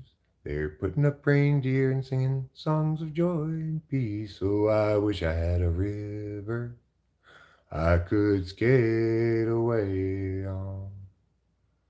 Well, I wish I had a river so long I would take them, yeah, yeah, meow, meow, meow, meow, meow.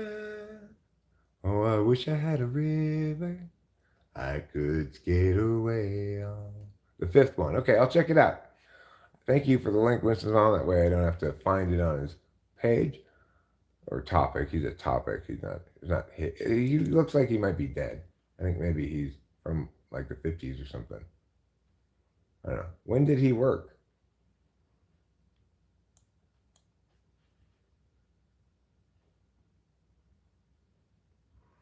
Lou says she's finally starting to get her happy back. No need to mess with that.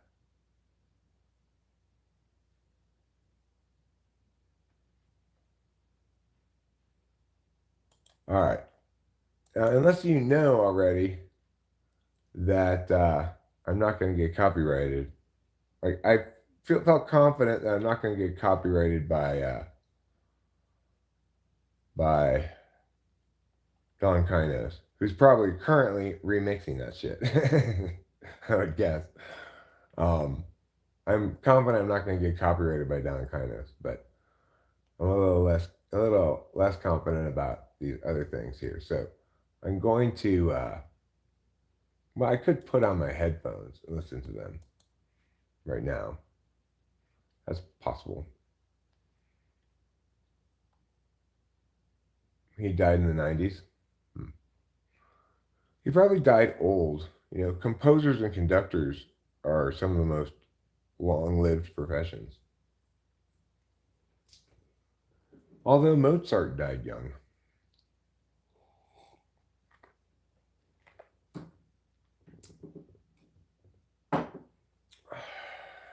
All right.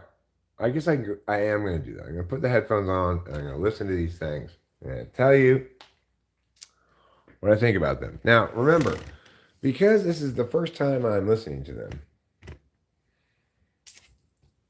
the accuracy of my assessment, you should put a pending next to it. To be completely accurate in assessing things, some things.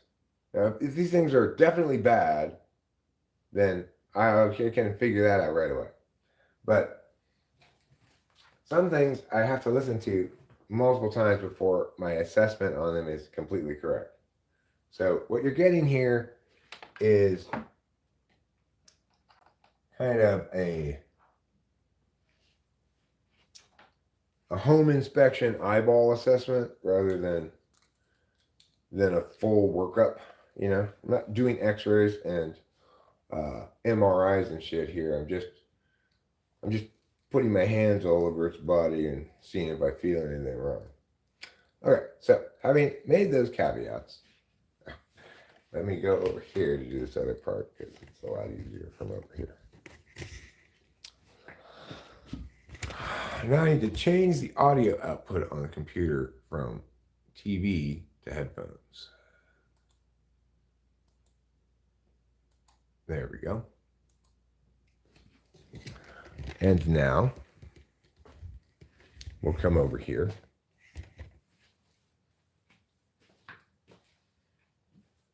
Put on the headphones.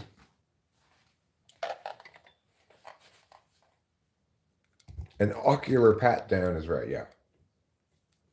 I'm only using two of my senses, touch and sight.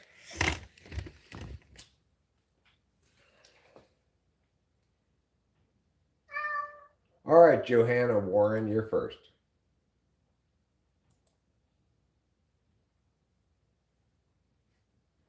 I can't play it without getting Amazon Music. So, unless you can find a link I can play, Joanna Warren is shit out of luck. Now I'm listening to Malcolm Arnold's Symphony 5.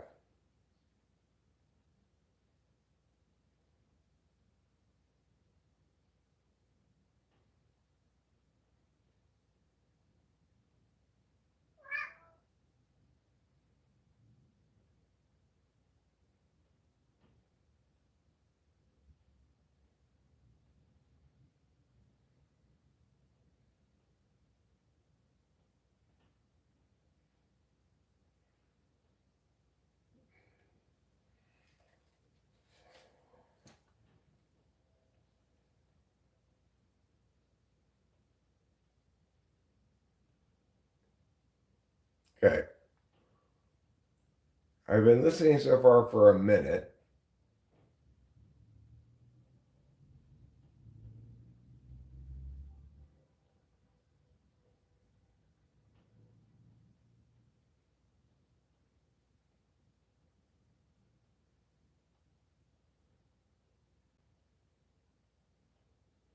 No, no.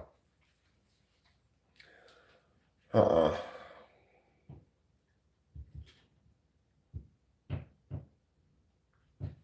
So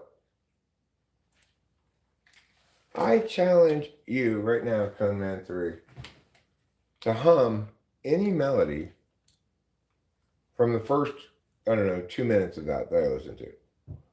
Hum any part of the melody from that first 2 minutes. You won't be able to because it doesn't have a melody. It's just atmospheric background shit, right? It might work well as a music score for certain things, but that's not a symphony. That's a music score, right? It's a movie score. So, no, absolutely not. Do check that thing out, what Cone Man put for me. Do check it out. Malcolm Arnold Symphony 5. And you will discover what I'm saying is 100% true. He's trying to avoid a clear melodic identity, which is a good sign of either third slot NE or young first slot NE that doesn't understand what makes good music. That is exactly what you don't want to do if you're a composer. That's exactly what you want to avoid. So let me give you an example of a good classical music composition. You've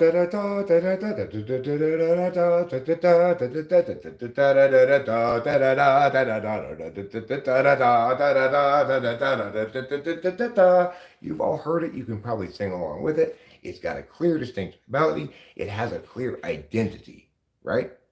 The composer was channeling some truth from the ether. He wasn't making something up to be different and weird or avoid melodic identity.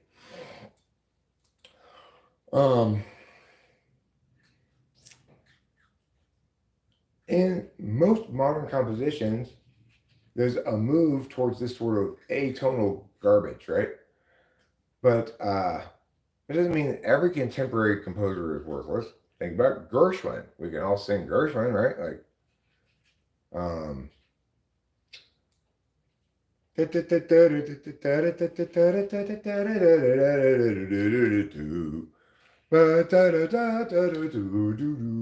we can all sing Gershwin. We can sing Rhapsody in Blue, American in Paris, Summertime, Summertime, and the living is easy. Great composition, you know. We can look at John Williams, great composer, working nowadays, right? Like, not an old timey composer. It's not like only old composers make good stuff. John Williams is brilliant. We can all sing his scores. Da na na na na na na na na na na na na na na. Those are good composers. This person is absolutely terrible. And like I said, I can know for sure right away if something's terrible. This person's trying to avoid channeling truth, and he's trying to make composition into a craft. You cannot do that. Composition is an art, not a craft. Production is a craft, but composition is not. So yeah, what we want to do, I appreciate Coleman putting the link because while he likes that, this is a great example to demonstrate exactly what not to do. And that's instructive for everybody, including Cone Man, if he chooses to listen to me, what I'm saying. But regardless, even if it's not instructive to Cone Man, it's instructive to everybody else. And it's a great example, so I appreciate you putting the link up. And I hope we've all learned an important lesson about classical composition today.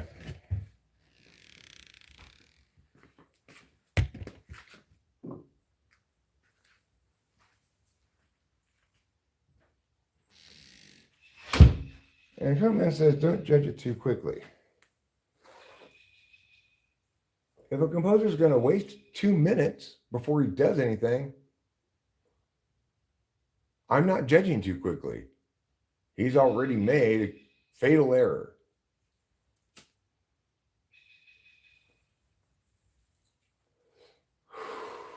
He befouled my ears for 2 minutes. I'm going to give one exception to this, which is the song Going Out of Business by Steely Dan. It's a new Steely Dan song. So it's basically just by Donald Fagen.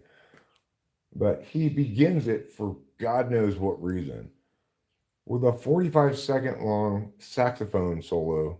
It's just complete garbage. But then after the saxophone solo, it drops, and man, does that song fucking slap. If you haven't heard it, Going Out of Business by Steely Dan, just skip ahead past the saxophone solo like I always do every time I listen to it. And another exception to this is Scenes from an Italian Restaurant by Billy Joel, which begins and ends with a bunch of garbage that's pointless. So, in theory, Cone Man, if I'd given it another couple of minutes, maybe that's what this composer was doing. Now, I give a pass to Steely Dan and Billy Joel because I know that 99% of the time they don't do that. So, okay, you felt like doing it on this track. It was a terrible decision, but I'll skip past the shitty part, fine. If you're saying the good parts are just about to start, then I will go listen to it again. But I bet you it's just more of the same nonsense. But if your claim is, no, seriously, the good part was just about to start, then I will go listen to it again. Or I'll continue listening to it and wait for this purported good part to arrive. Because I do acknowledge it's possible that some great things, sometimes artists, for whatever, God knows, whatever reason, put some garbage in front of it. Like in videos, when music videos, when there's a song you like, but the official video of it has like 3 minutes of movie scene and kind of shit before it starts. Oh, I hate that. You just guarantee that is not going to make my playlist. I'm going to have to find an actual cut of the track that just has the track. People need tracks to be just tracks because they're putting them on playlists, you know?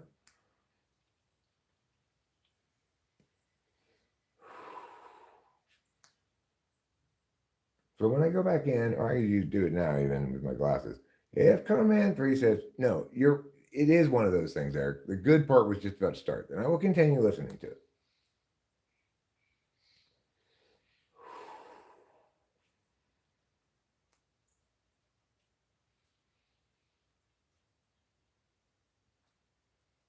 But yeah, most contemporary critics' darling composers are absolutely terrible doing weird atonal filled glass shit, you know?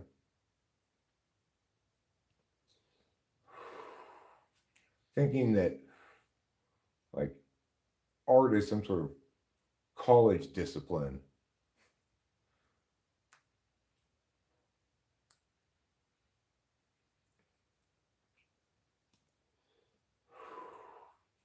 And who would play jazz anyway? Unless you're playing standards like great jazz songs that are songs. Maybe you have a singer for at least some of them. You are just committing your life to pointless wankery. And offending me in the process. I'm easily offended by bad music. I am very easily offended by bad music. I find it appalling that it has any traction in the world. Mozart was a chicken head, that's true. He sucked so much dick. He didn't even. He was doing this while he was writing music. Twinkle, twinkle, little. He wrote Twinkle, Twinkle, Little Star, you know. Mozart did. A lot of people don't know that. Mozart wrote Twinkle, Twinkle, Little Star when he was like 5 years old. That guy was a prodigy, right? Mozart was a fucking is one of history's greatest geniuses, right up there with like Tesla, Einstein, Newton, um, Leonardo da Vinci. He's he was a mind blowing genius. He did nothing but channel truth from the ether musically. He's history's greatest composer. I don't think there's any dispute about that.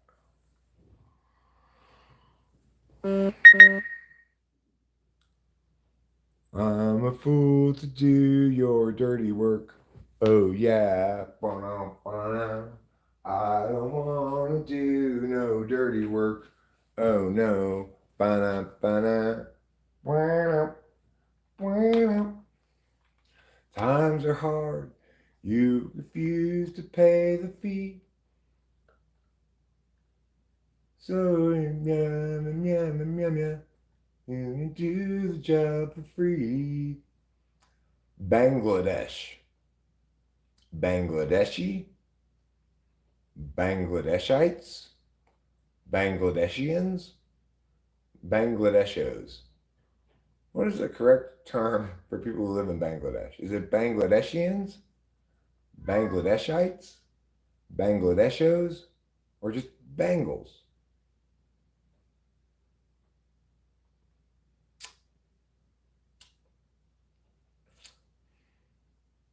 I love Mike Oldfield music, but first time hearing was never best. Took a few listens, then boom. Well, like I said, sometimes I'm not sure what I think about a song.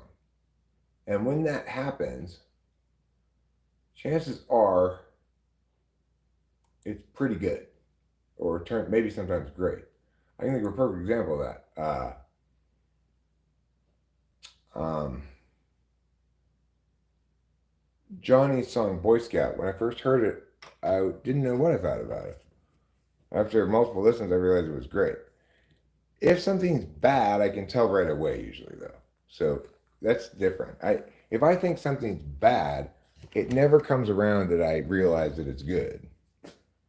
If I'm unsure, then it might be good or it might be bad. But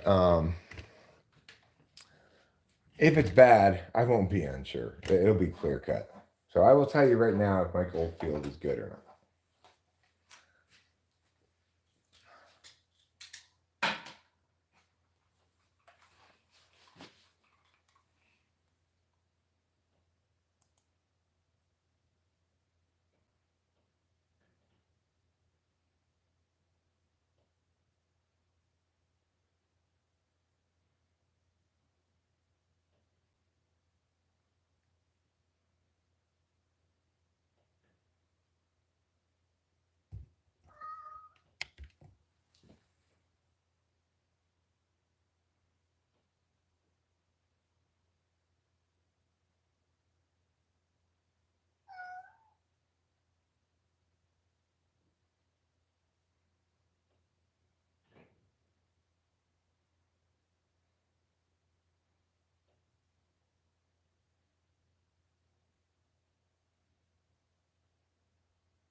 All right, get on with it.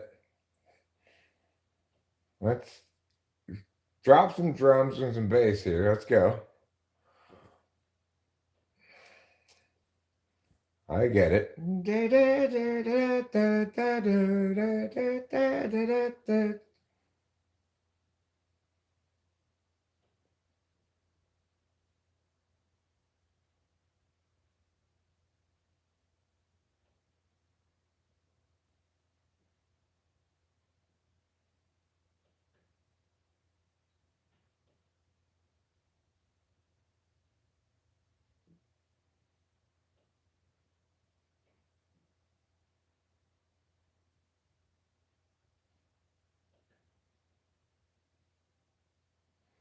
Come on, move it along. Let's go.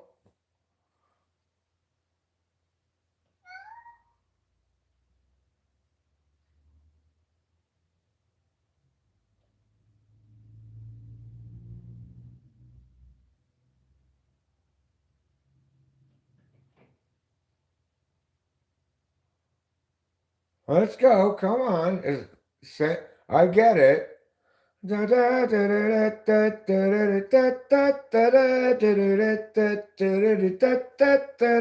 get it. Go on. What else is there?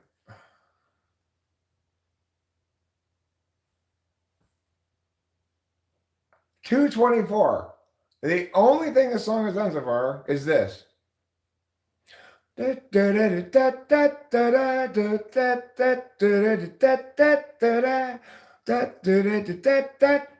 still doing just that. We're 2 minutes and 40 seconds in.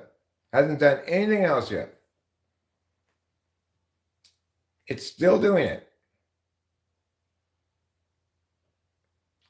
Now, he's changing guitars or something. 3 minutes in, the whole song, there's been nothing but this.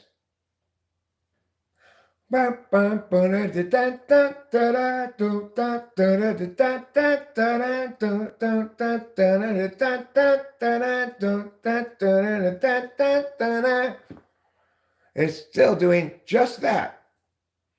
We are 3 minutes and 22 seconds in. There has not been a single melody other than this the whole time. Now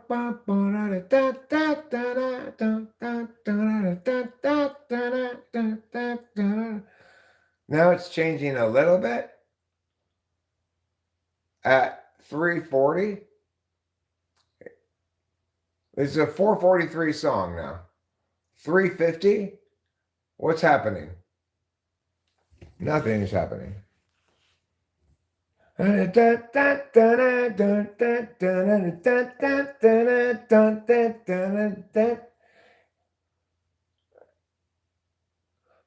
Okay, 405.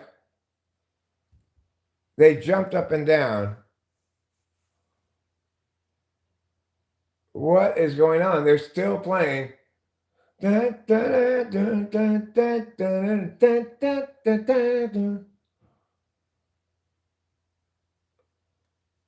Finally, at 426, the guitar brings in another musical element, a counterpoint, right? Okay, so completely unacceptable. Completely unacceptable. This horrible, horrible person thinks they can get away with that garbage for 4.5 minutes before even dropping another melody element into it in a song that lasts less than 5 minutes is utterly fucking appalling. Do you think I have absolutely nothing to do that I want to listen to the same melody line for almost 5 minutes?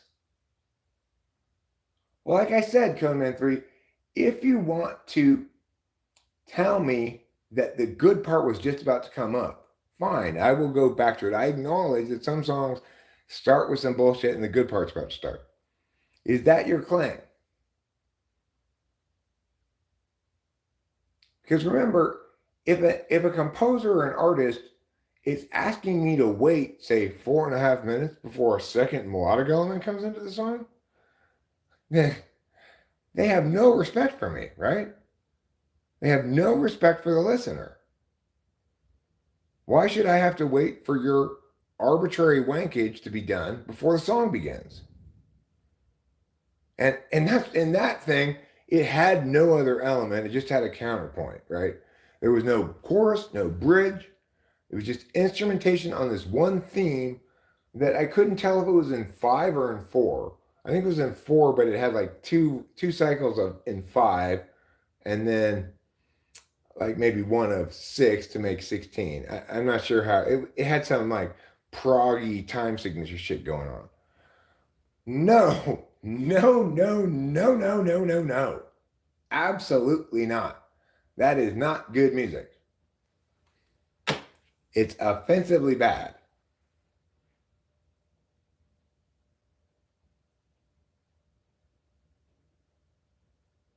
I'm not opposed to instrumentals. That song was instrumental. The problem with it wasn't that it was instrumental. The problem was it was bad, right? It had one melodic idea, and then he thought he could just put more instruments around it, include some violins doing it, and sort of build the energy over time. And it wouldn't matter that it didn't go anywhere or have any point or know what it was at all, except for that. It wasn't a song, it was a single idea, like a lick that you might incorporate to building a song. He just thought, I don't need anything else but this little lick, this this bell thing going around a cycle. I mean, it's just disrespectful to the audience, right? It's disrespectful to humanity to waste people's time with your wankage and pretend like it's good. I'm not conventional in my tastes, okay? I will listen to anything and everything that's spectacular. I will acknowledge that things get close sometimes, they get close, but I won't listen to them. And when something's garbage, I'll call it garbage. I am very direct and honest about things. I'm not remotely frame locked. I will listen to something great in any genre, made in any way, in any language. If it's great, it's great. That's it, you know?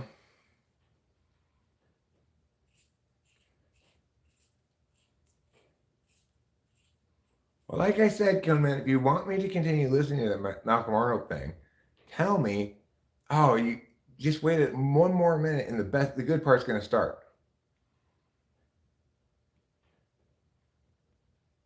My tastes are, I wouldn't call them eclectic either, right? My taste is I like things that are great, and I don't like things that are bad, and things that are mid don't deserve my attention.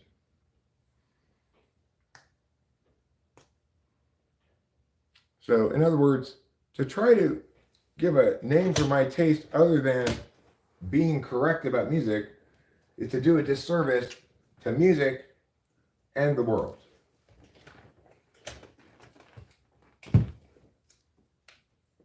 You should be able to tell by all the cogent and insightful things I'm articulating about aesthetics that I've got a much better chance of being correct about it than the vast majority of people. Because after all, I'm correct about it at the map level. That's not a guarantee. No, I don't expect everything to work instantly, right? Like I said, I gave a couple of examples of songs that do choose to waste a person's time before starting for no good reason. But they nevertheless are fantastic songs, so I skip past that part. But that's why I was asking you, is that what's happening in that? The guy's just wanking for a couple of minutes, but then the actual song starts? I really doubt it. I don't have arrogance. Which is not arrogance, right?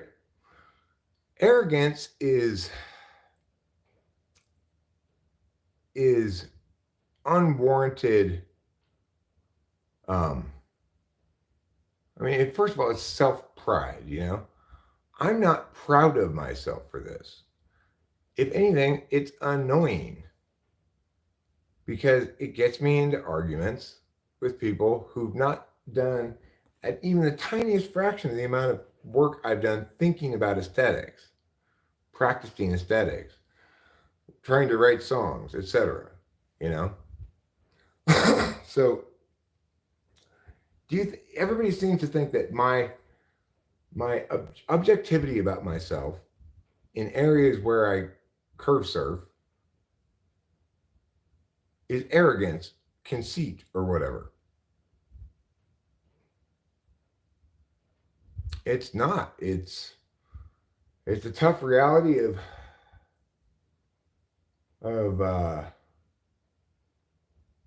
Little Bighorn. I'm the Indians, you know.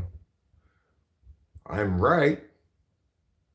I'm fighting the good fight, but The bad guys have Custer.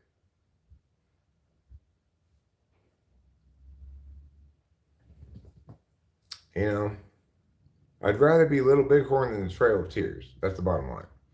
So rather than just accepting the tyranny of aesthetic relativism, the tyranny of FE that requires me to lie about myself and what's going on, I'm going to fight the good fight.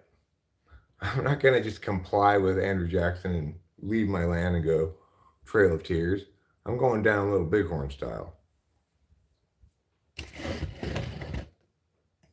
So I'm not arrogant, but it is the case that I'm not a pussy and I'm not a liar. So I'm willing to tell the truth, even though I know it's going to get me a lot of pushback.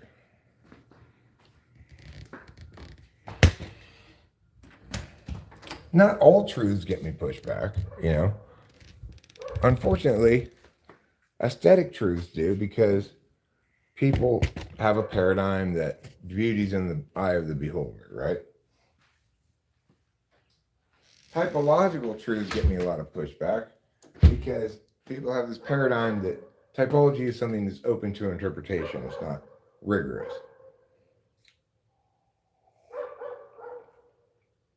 Unfortunately, also, I tend to hammer on those truths where I get a lot of pushback, because those are the truths the world most needs to hear, right? I talk about evolution being bullshit. People give me a lot of pushback because, but I talk about it anyway. It's not arrogance when I say I'm correct about it. It's me not lying.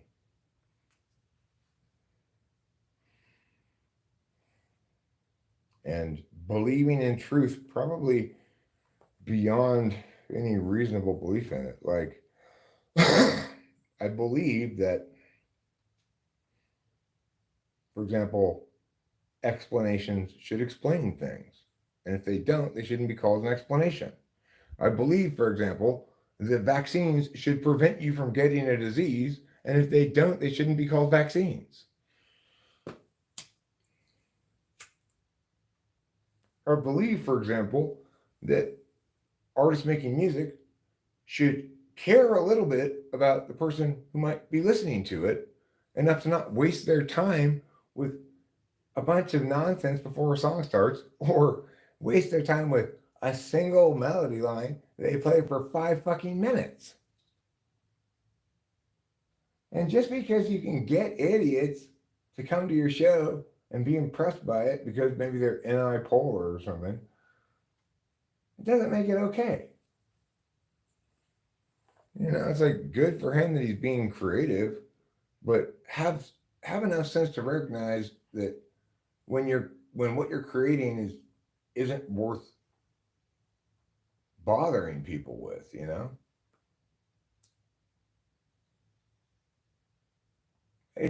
I'm especially like this with music and comedy. I hate bad music and I hate bad comedy. Bad comedy is the worst. Bad comedy, when I see, like, I'm watching some movie, it's supposed to be a comedy and it's terrible. I just want to vomit. I just want to go find the people who made it and just yell at them all. Just stay away from comedy forever, you fucks. Because it hurts, you know? Bad comedy hurts me. Bad music hurts me. It's like, and it's arrogance that I assert that I'm correct about it. Well, it's me being honest, you know? It doesn't stem from arrogance. It stems from my actual genuine belief that what I'm saying is true, and my refusal to lie. You might think it's inherently arrogant to believe that you're correct about something, but there's no reason to believe that.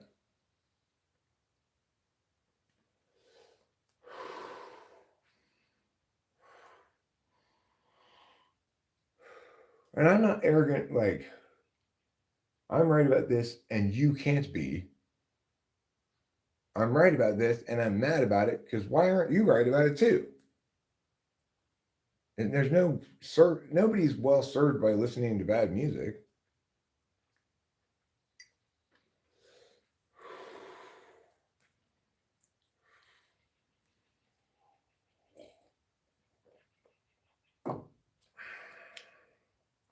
And then when people try to get me to articulate why it is that I'm right about music, then I give them the answer to that. And the answer to that sounds self aggrandizing, and then they think I'm arrogant. I'm not arrogant, I'm right. And frustrated, right and frustrated. Like Galileo, okay? I'm like Galileo, except the Church of Wrongness is not as powerful as the Catholic Church was. So I don't have to agree with their bullshit under penalty of whatever. But nevertheless, I'm Galileo, and people who disagree with me are the Catholic Church, insisting that Mia be the center of the Mia.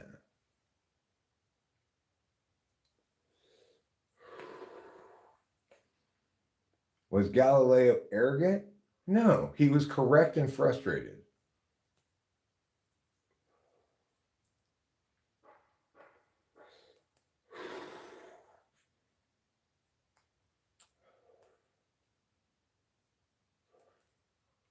Was Socrates arrogant when he refused to concede all the things by those Greeks?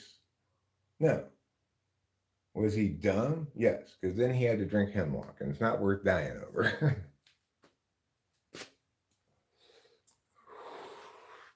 Whatever your rightness is, it's probably not worth dying over.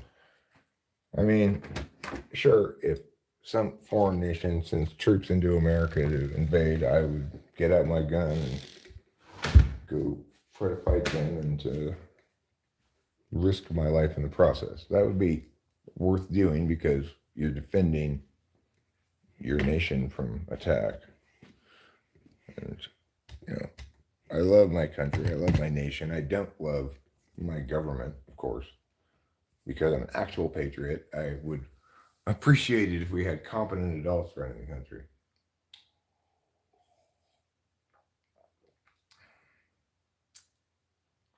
No, I can be wrong for sure.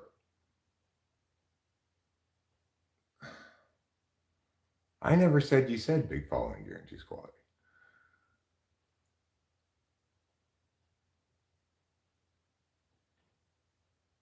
Well, type grips, you would be correct if aesthetic relativism were correct. So if in fact beauty's in the eye of the beholder and everyone's tastes are just subjective and whatever you like is just as good as whatever anybody else likes, then you'd be right. Okay. I reject aesthetic relativism, and I'm right argumentationally to do so.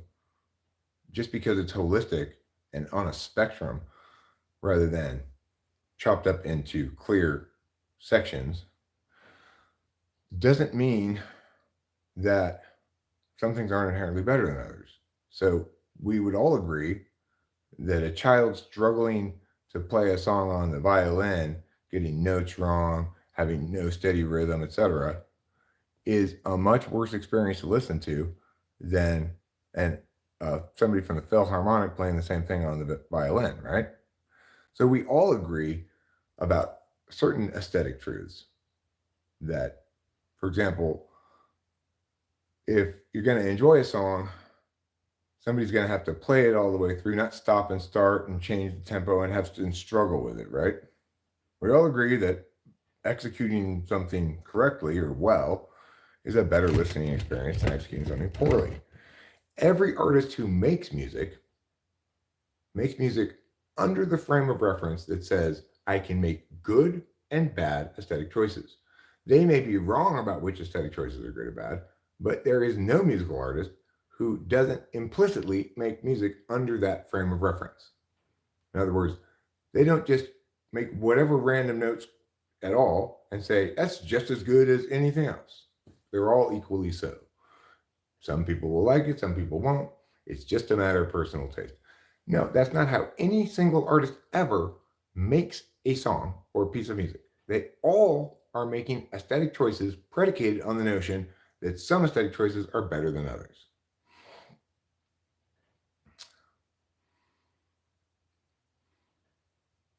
Well, listen, I'm informing you that there's a correct and incorrect position on any given piece of music. Okay, that's an important takeaway. Remember that. It's also the case that I'm claiming I'm extremely correct about it, but that's not relevant to anything, right? I don't need you to understand that I'm correct about it. I need you to understand that one can be correct or incorrect about it.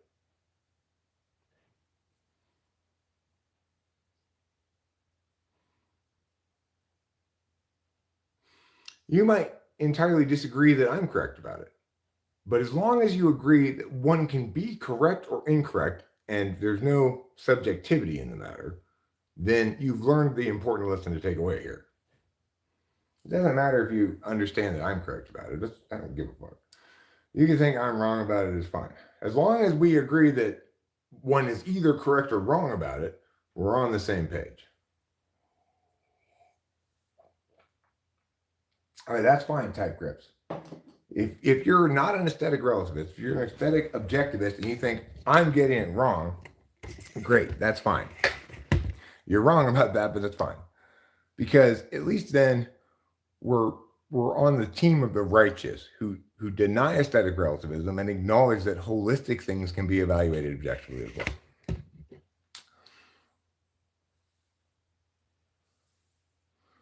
My responses are ignorant and wrong. Okay. You can make the claim that they're wrong because at least that concedes that aesthetic relativism is bullshit. That I'm not wrong because all opinions are equal. I'm wrong about that song. It's actually great and I think it's bad. Then we're on the same page. We're neither of us are aesthetic relativists. And that's great. To say that my responses are ignorant is insane. If you listen to my critique of Don Kainos' track, you can tell that I am extremely knowledgeable about this stuff. To say that it is lacking FE sensitivity is 100% correct and a fair critique. So, once again, you see that I am correct about everything you say. No, I agree art is not math. I've already explained that it's holistic and you can't win the argument that I'm right about this song and you're wrong about this song, right? I can't win that argument. Nobody can win that argument. And that's not the point of what I'm saying here. The point of what I'm saying here is that even though you can't win the argument, you're either right or wrong about it. My claim that I'm right is based on plenty of good justifications. I've spent many years trying to perfect the art of songwriting, written hundreds of songs, and most of everything I've written, I personally believe, is garbage. So I have this very small selection of all of the hundred songs I've written that I believe are worth playing, that I'm not wasting the audience's time. I'm not making aesthetic mistakes. So I have a lot of experience in that way. Additionally, I've produced lots and lots and lots of tracks. So I've got a lot of experience with mixing, mastering, etc. I'm not very good at it, but I'm getting better, and I'm better than Don Kainos. Again, an objective, correct self-analysis. Additionally, I studied intellectually, abstractly, the subject of art on not formally, but informally with my INFJ friend Corey, who helped me to understand the correct aesthetic frame in which to begin trying to make good stuff, right? So, regardless of whatever else you say about my opinion here, you can't accurately claim that it stems from ignorance.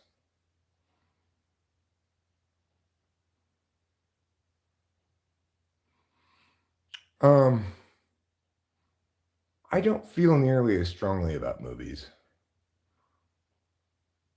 I believe that I might like movies that aren't very good, and I might not like movies that are very good. In fact, I frequently don't like movies that are very good. So, for example, Before Sunrise is a genius film, but I didn't like it. I would never watch it again because it's too FI triggering for me.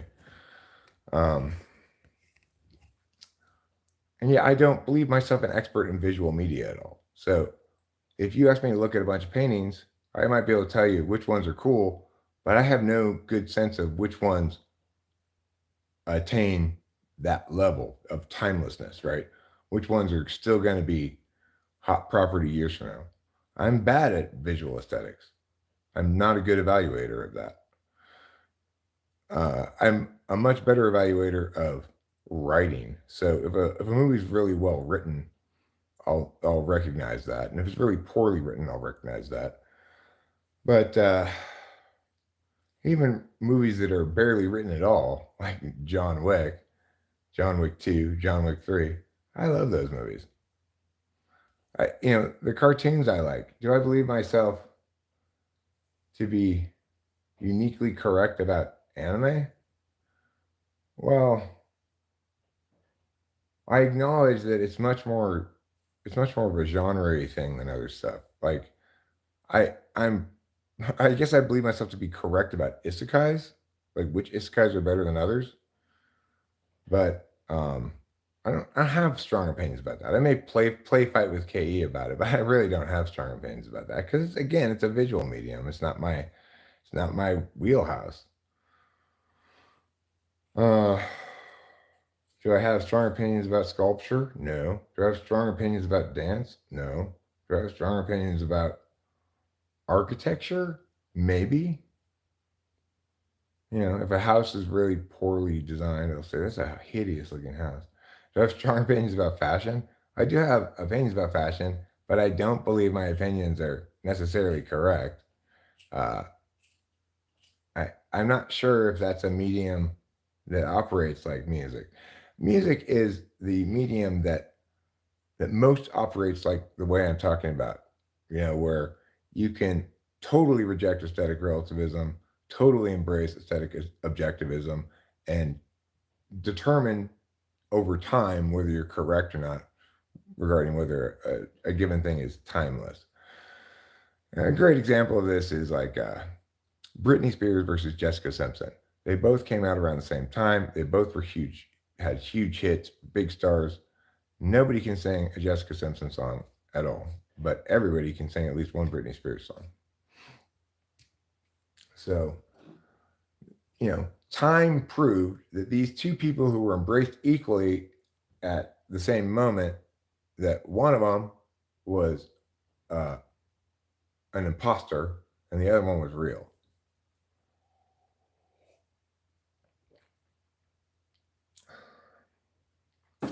Right. And I will agree with KE that my anime knowledge is only not lacking in specific genre.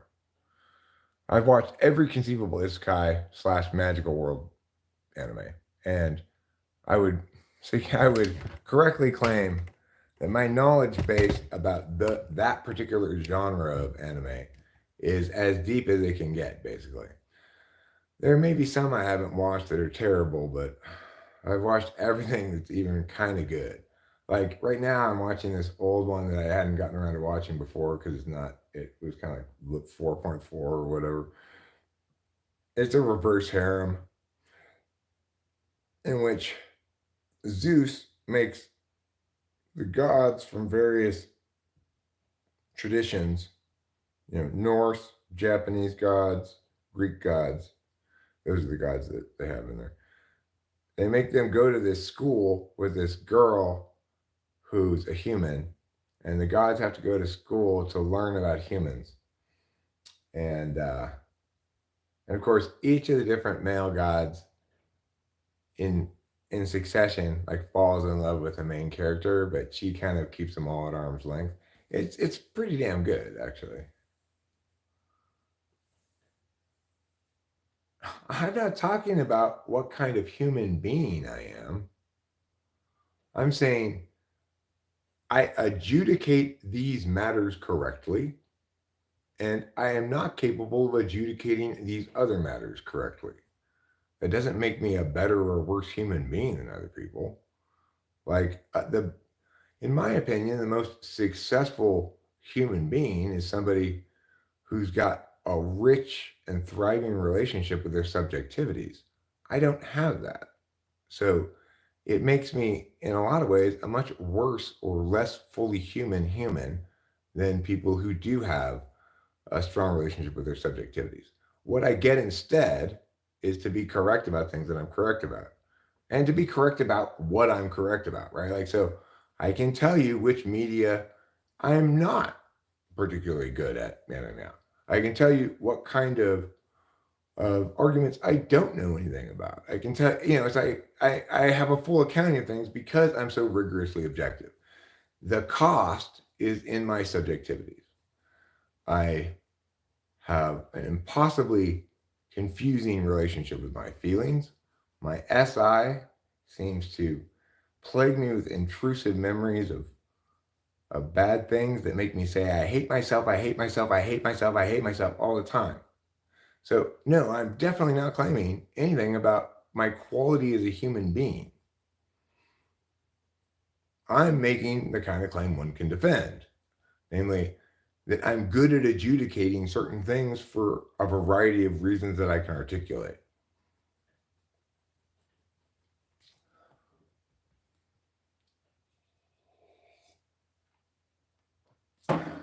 Well, Cone Man, you're obviously offended, and it's not unfair to call me a blowhard. I mean, look, here I am, live streaming for hours, and in this particular instance, we're talking about music that doesn't necessarily uh,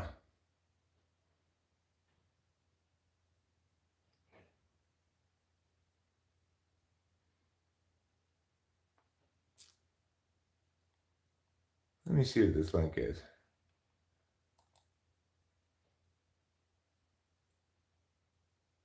You responded to Mike Hart, huh? Type Grace. Well, I'm really interested to see what you say in response to Mike Hart. Look, I get it.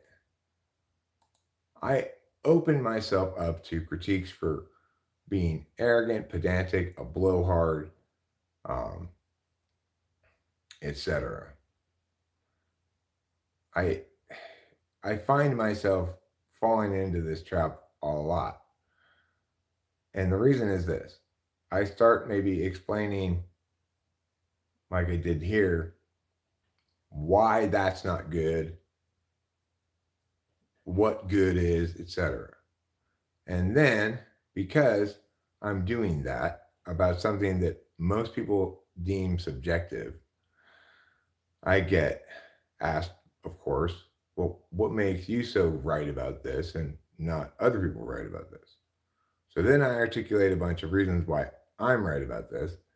And then people say, you're so arrogant. I've come to accept that it's an inevitable consequence of making a choice that one needs to make binary. In other words, I'm either going to answer all the questions with the truth, unvarnished, directly, or I'm not. I am, therefore, I'm going to incur critiques that I'm arrogant, conceited, a blowhard, etc. So I accept your critique as inevitable.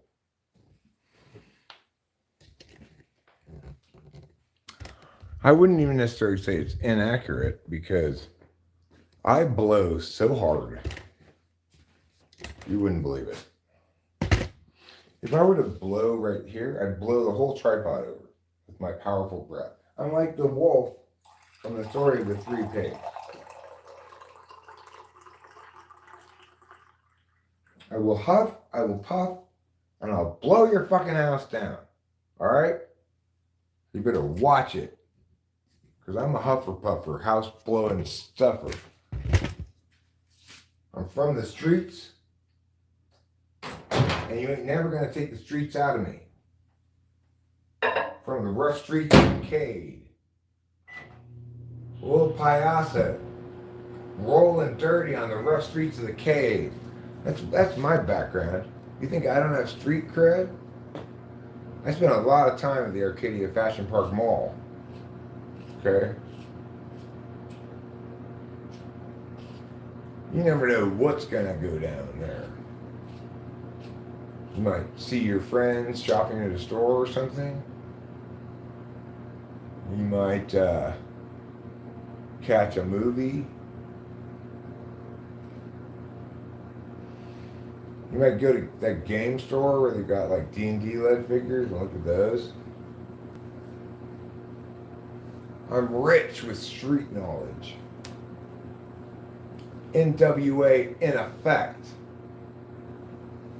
Crazy motherfucker named Ice Cube. In a band called Niggas with Attitude. Gotta saw it off. Bought a pot off. Pull the trigger and bodies are hauled off. Fucking with me cause I'm a teenager with a little bit of gold and a pager. Black police looking out for the white cop. I don't appreciate it when black police look out for the white cop. It makes me angry. It's like, hey, cops, stop looking out for each other and start looking out for a little thing we call the Constitution of these United States of America. For goodness sakes.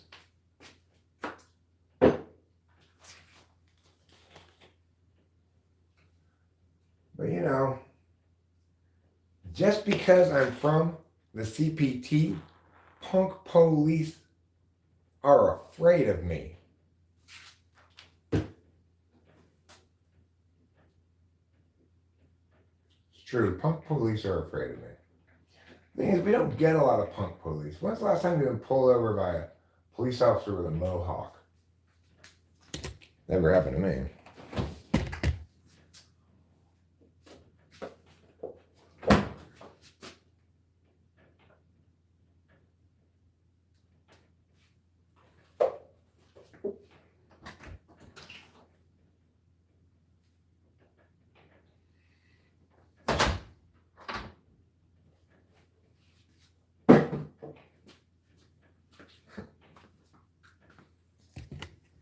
I like that line.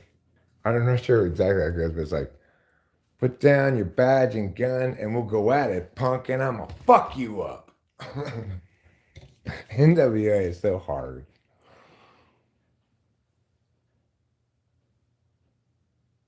Okay, wait, that's fine, type gripes. You can believe my taste is bad, as long as you believe that taste is either good or bad.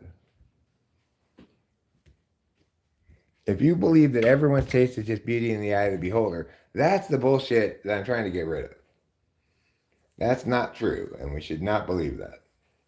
It prevents people from making good art.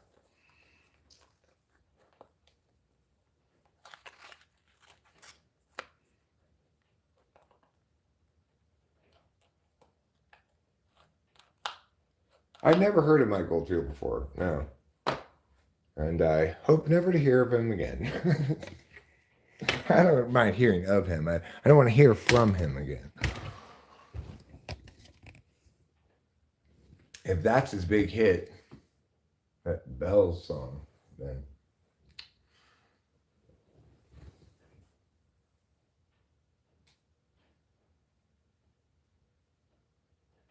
So I can do a pretty good job of like explaining what's wrong with that Bells song, right? It's kind of easier to explain what's wrong with something than why something works. It's a lot easier, in fact. So what's wrong with that Mike Oldfield song? And we should all agree with this because this isn't controversial at all. Is that the song only has one melodic element that continues throughout the entire song. It has no other elements. In other words, it's not a completed compositional work.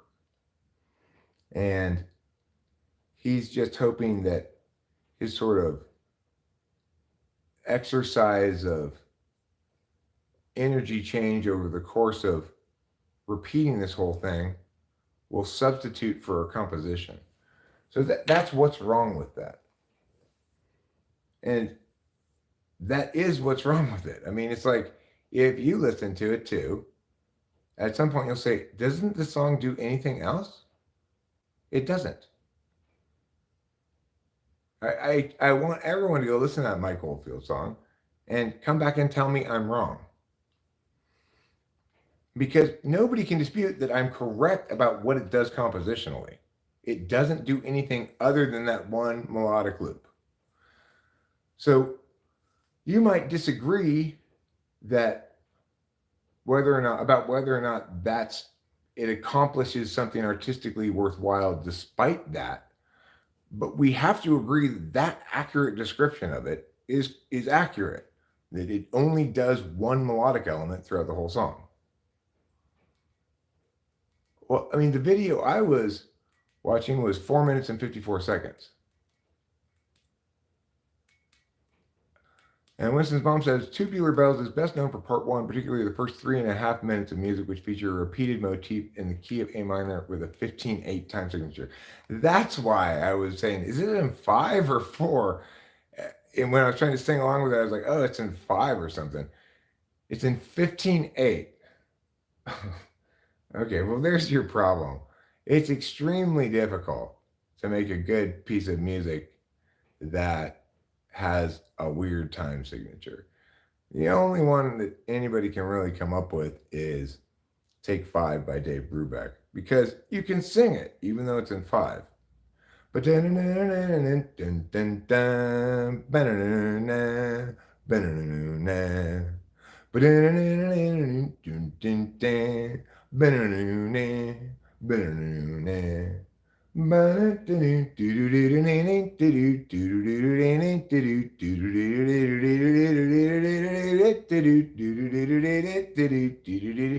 that song, no, it has other parts than just. Now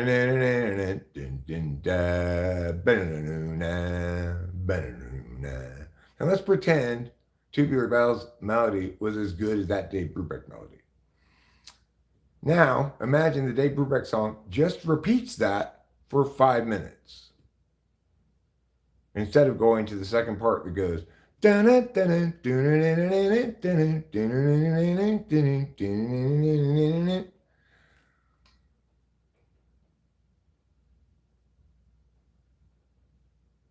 Okay, but do you get the point I'm making, Command 3? I gave you an example of another song that's in a weird time signature that does work.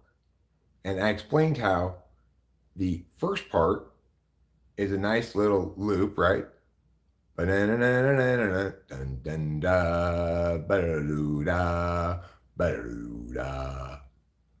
that if Dave Brubeck had done what that guy did, he would have just repeated that same melody over and over and over again without any other part. So we can look at another example, and it's in a weird time signature, where somebody did it successfully. It's really hard to do in a weird time signature, but if you hit lightning in a bottle, right, you can pull off Take 5 by Dave Brubeck. And we can clearly see how the Dave Brubeck song has different parts besides just the one thing, and how that other thing that you linked, Tubular Bells, has only one melody line.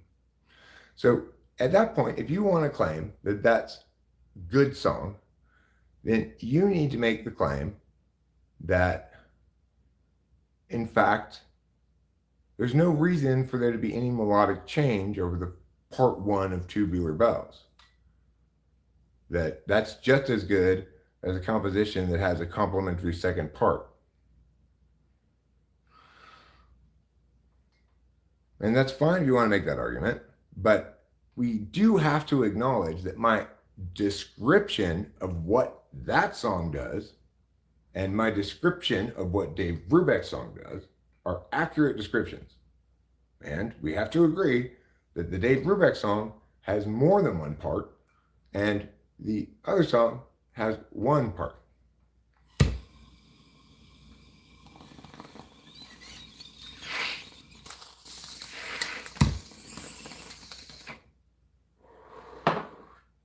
And we'd have to agree that weird time signature alone is not a deal breaker for me.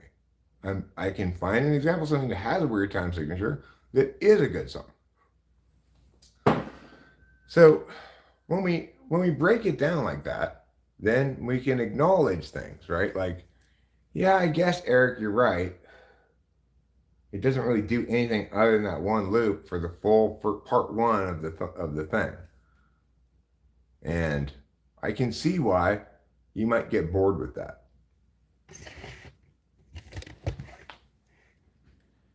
Okay, well, it has two parts, right? But I listened to part one and evaluated part one. So the thing is, part one works as a complete track. That's why it's segmented out like that on YouTube. Because after part one, like in a symphony, it stops and then part two begins, right? Well, so part two may have a different melody to it, right? But it's conceivable that part two does the same thing that part one does. I don't know. That part two just repeats that one melody for the entire section of part two.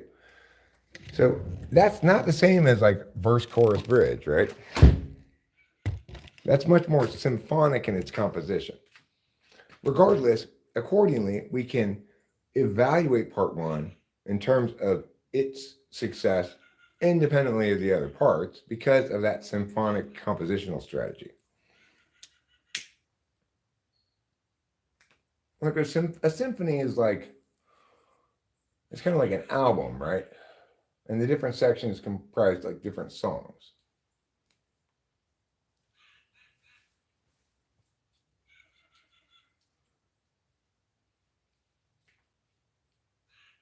In other words, no other context could conceivably inform my evaluation of part one. My evaluation of part one is correct, the evaluation of part one, and I've correctly described part one as having one melodic element that repeats. It's an exercise in musicianship showing off. Hey, let's write a song in 15/8 that kind of has a melody you can sing.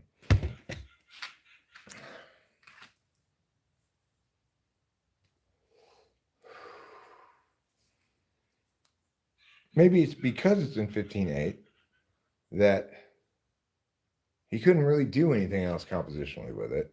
So he just added violins, drop in some drums, drop out some drums. You know, it's not a rave. We're not here for the energy build to dance. And you're in 15/8, so nobody will ever dance to that song.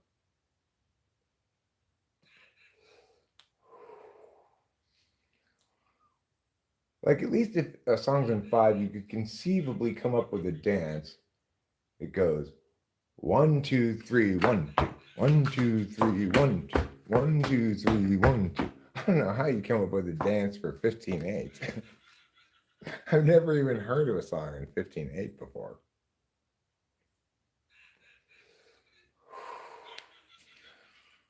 I guess it's 3/5/4s, right? So if it's really 3/5/4. So what he does the first two in 5. Right? It didn't sound exactly like he structured it like that. It seemed like it was in 5, and then the last one seemed like it was in 4.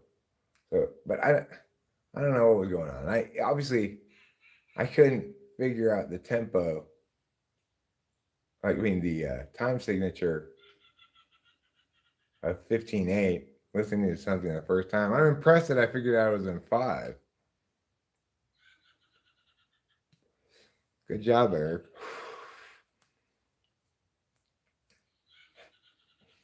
What time signature is this?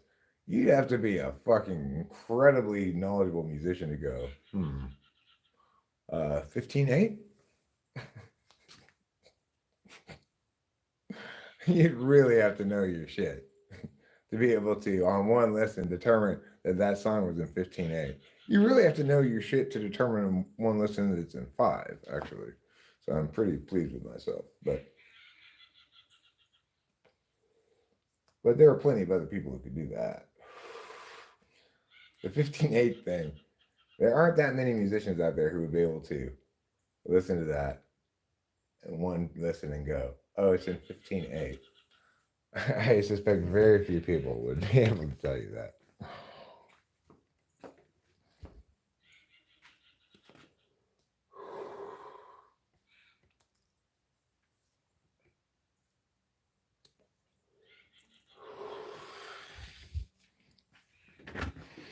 So the great thing about music is we always have plenty of examples to compare and contrast That helps people to understand better why I'm right if they're willing to understand that. But even if they aren't, it provides a nice example of how to explain aesthetics regarding music. It's best done with analogs. Like if song Mia is bad, point to an equivalent kind of song that's good, and you can highlight what's wrong with the bad one more easily.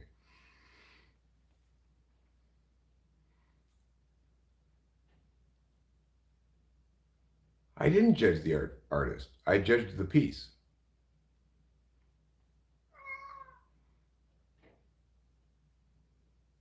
I mean, well, that's what popped up for me is a bunch of live stuff. I didn't see any recorded stuff right away, but I'm judging his Symphony Number Five, and I'm judging Gary Oldman or whatever Oldfield on Tubular Bells. I'm not judging Gary Mike Oldfield. I'm judging Tubular Bells. I'm talking about the mistakes Mike Oldfield made when making Tubular Bells, but I understand completely more than anybody that writing a terrible song does not make you a bad artist. I've written hundreds of terrible songs. I'm wise enough as an artist to distinguish between my terrible songs and my good ones. It appears Tubular Bells is that guy's biggest hit. Okay, well, you're the one who recommended that one, right? Oh no, you recommended. I'm sorry, you didn't recommend that one. Which song by Mike Oldfield do you recommend? You recommend a specific song from him. I'll listen to that song. Eric, would you be able to distinguish between good and bad black metal? There's good black metal? Moonlight Shadow. Okay, I will look up Moonlight Shadow. And if it's, it's like, I recognize the fact that some of my very favorite artists have plenty of terrible, stinky songs. You know, Weezer has a bunch of great songs, and they've got a bunch of fucking horrible songs too. So believe me, I understand that, you definitely shouldn't and can't judge an artist really at all. You can only judge individual works. Like I tried listening to the new Green Day album recently. It's fucking horrible. That doesn't mean that everything that Green Day made was horrible.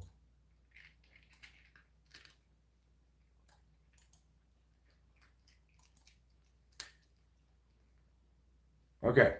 We'll listen to the remastered version of Moonlight Shadow by Mike Oldfield on the headphones over here. And you guys can watch me listen to it.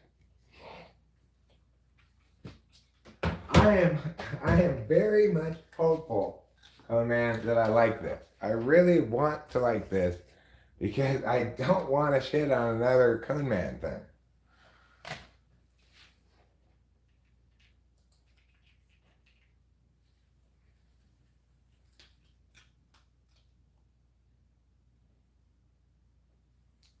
Well, I can already tell you it's way better than Tubular Bells.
That's good.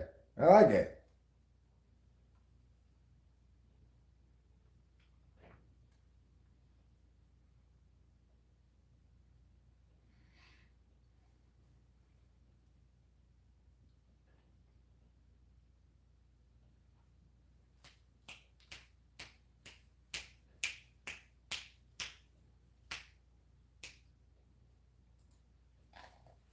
It's good. It's even very good.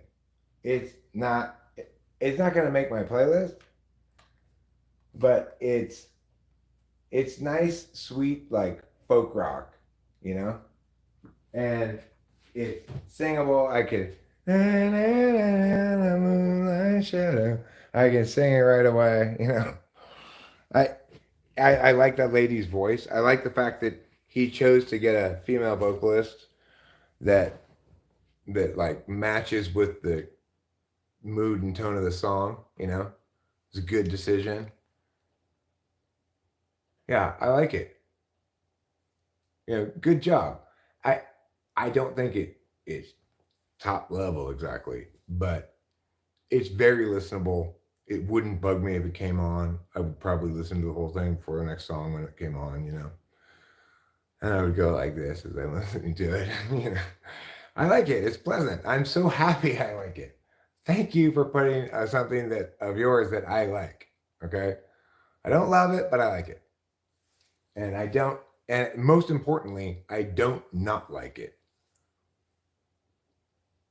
And you know, it's like if you fuck up really at all, if you make any big mistakes, I'm going to dislike the thing. So, not making any big mistakes is already a big accomplishment. And making something pleasant to listen to with somebody singing nicely with a distinct melody and is a distinct song. Great job. So much better than Tubular Bells. I just want to go over and give them a hug.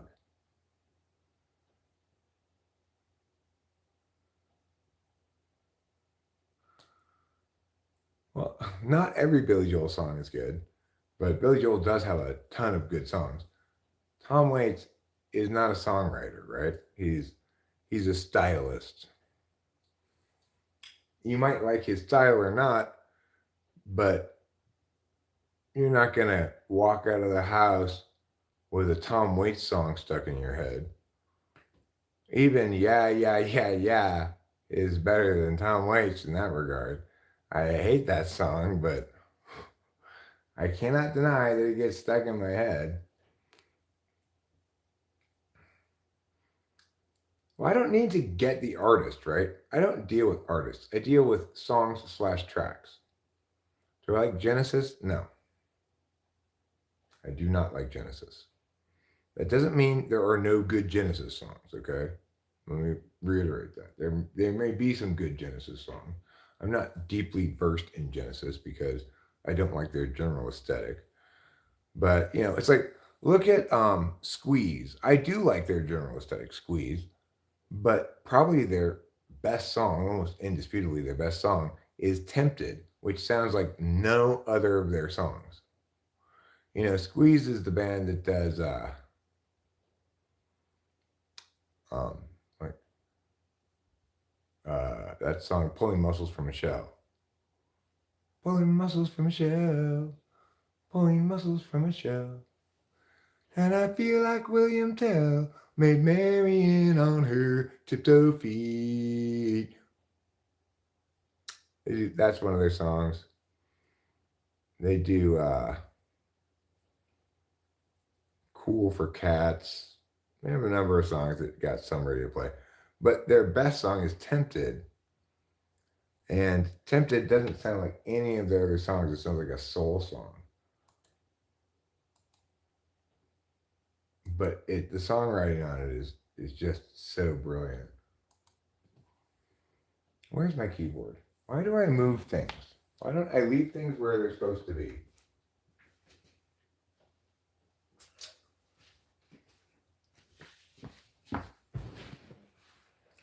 Now, lyrics do matter. Don't get me wrong. And I'm not saying, I don't have any statement about Tom Waits' lyrics. Tom Waits may have great lyrics, but great lyrics are, it may be necessary to avoid bad lyrics,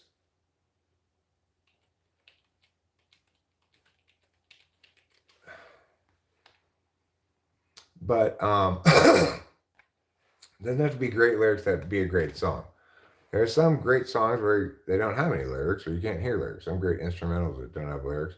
There are some great songs that have lyrics that you can't understand at all. Like um, there's this song that Rachel and I were listening to for a while before we realized it even had lyrics because it's just so affected you can't hear it as words exactly. It just sounds like ee-oo-ah-oo.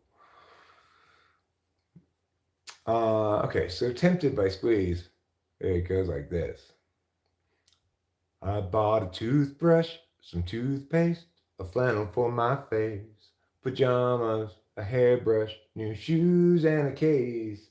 I said to my reflection, let's get out of this place. Past the church and the steeple, the laundry on the hill, billboards and the buildings, memories of it still keep calling and calling. But forget it all, I know I will. Tempted by the fruit of another. Tempted, but the truth is discovered. What's been going on now that you have gone? There's no other. Tempted by the fruit of another. Tempted, but the truth is discovered. I'm at the car park, the airport, the baggage carousel. People keep on grinding and wishing I was well. It's sad, it's no occasion, it's no story I could tell. At my bedside, empty pocket, a foot without a sock. Your body gets much closer. I fumble for the clock, alarmed by the seduction. And I wish it would stop. And then the chorus again. It's a great song. It's got great lyrics too. About somebody cheating and the horrible feelings that go along with that.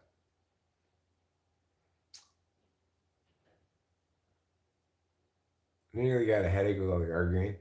I'm not trying to argue. I just, my FE's not good enough, I guess. It's like, I don't want to get into arguments with people. But I also don't want to bullshit. And it's also the case that certain kinds of bullshit or wrongness makes me fighty. It doesn't necessarily make me mad exactly, but it makes me fighty. Like, no, I'm going to not allow this bullshit any quarter. I shall not quarter bullshit soldiers in my home.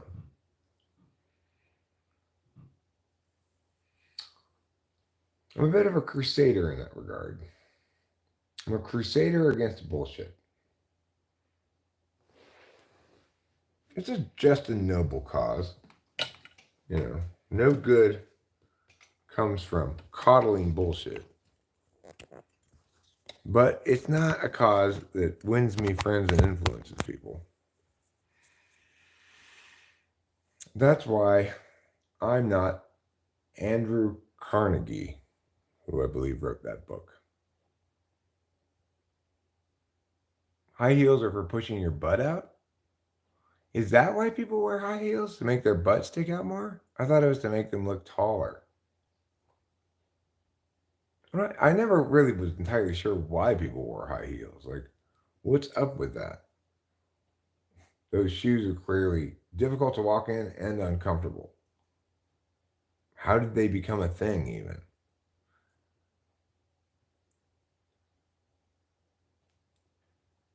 So, yes, that's true, KE, that People wear high heels because it makes their butts stick out more? I had no idea that's why people wear high heels. Not sure it's TI, but okay. I just didn't know that. I didn't know that that was the idea behind high heels. I assumed it was probably to make them taller. But then, if that were the case, only short women would wear high heels. Heels actually reduce pressure on your back, your knees and back. Huh. So you're saying big-titted women should wear higher heels because they have back problems from their big tits? TI users have better butts. That's true. Yeah, I got the best. I splurged and I got the best butt at the butt store. So my butt cheeks are still taut and youthful, you know, adorably cuppable. Maybe a little small for comfortable sitting, you know. If I wanted to prioritize comfortable sitting on hard chairs, I'd wish I had a bigger butt. But overall, I think my butt's adorable. I don't look at it that often. I haven't looked at it in a while, so maybe it's gotten less adorable since I last looked at it. But I'd actually say probably my butt is the most attractive part of my body. I genuinely feel that way. I mean, you could say my junk, but that's a little bit, it has to be evaluated on a different metric than attractiveness. Because whatever one might say about one's penis and scrotum and testicles, attractive is probably not a correct term for it. There's just this dangling external organ is just inherently not very attractive. But hey, look, Skuska says, "Hi, old man. Hello, how are you? It is wonderful to see you, and I appreciate you using the honorific old man when referring to me. Makes me feel like Eric Sama."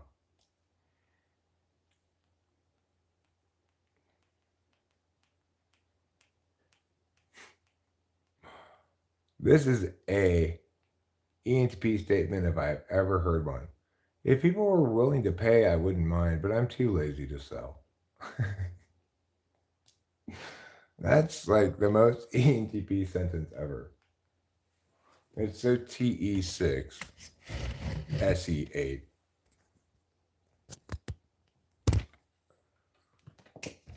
Panty sniffing is bad? Why would one sniff panties except to determine if they are dirty? Oh, these are dirty. These need to go on longer. That's how I check my underwear.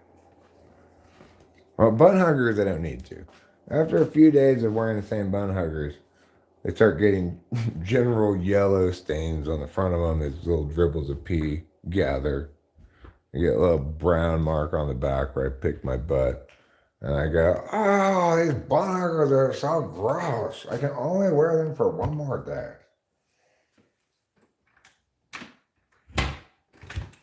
If you want to avoid that whole experience, then just wear boxers. Boxers usually are darker in color, and you won't be able to see your butt pick marks as easily, or your pee drop marks or whatever. So anyway, going back to the important subject of my butt, it's my best feature. I think it's fair to say. The single most attractive part of my body. I mean, sure, you might say, Eric, what about your bulging biceps? Those are pretty hot. Well, they may be pretty hot, but they're not as hot as my butt. There's my bulging bicep. I have a little bit of a bicep actually, and I've retained it from way back when I got it, basically, which was when I worked for LA County and I was working with profoundly retarded population, adults like age 18 to 21. Because if you're retarded, you stay in school till you're 21. Um, I had to lift them up onto a changing table. Me and my sister would change their diapers and stuff. It was like that population, right? But the place I worked at, mostly women worked there. I was a young man, and what people wanted help with most of all was lifting the students from their chairs, the real chair, their big blue chair things they had there, um, lifting them onto the table and lifting them down from the table. So I killed time at work by going around and lifting everybody's kids and was highly appreciated for that, even though to me it was like, I was better than sitting here in this classroom with these people drooling and pretending to educate them. So in the process, I actually built up rather large biceps. Prior to that, I had no biceps really.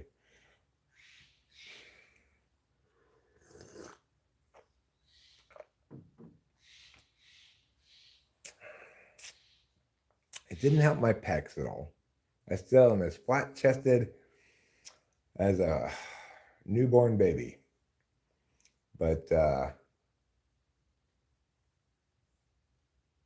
presumably it made my legs stronger. I tried to lift with my legs some, but even if I did that, I still had to lift like this, or lift it up from the table. It's a lot of bicep work ultimately.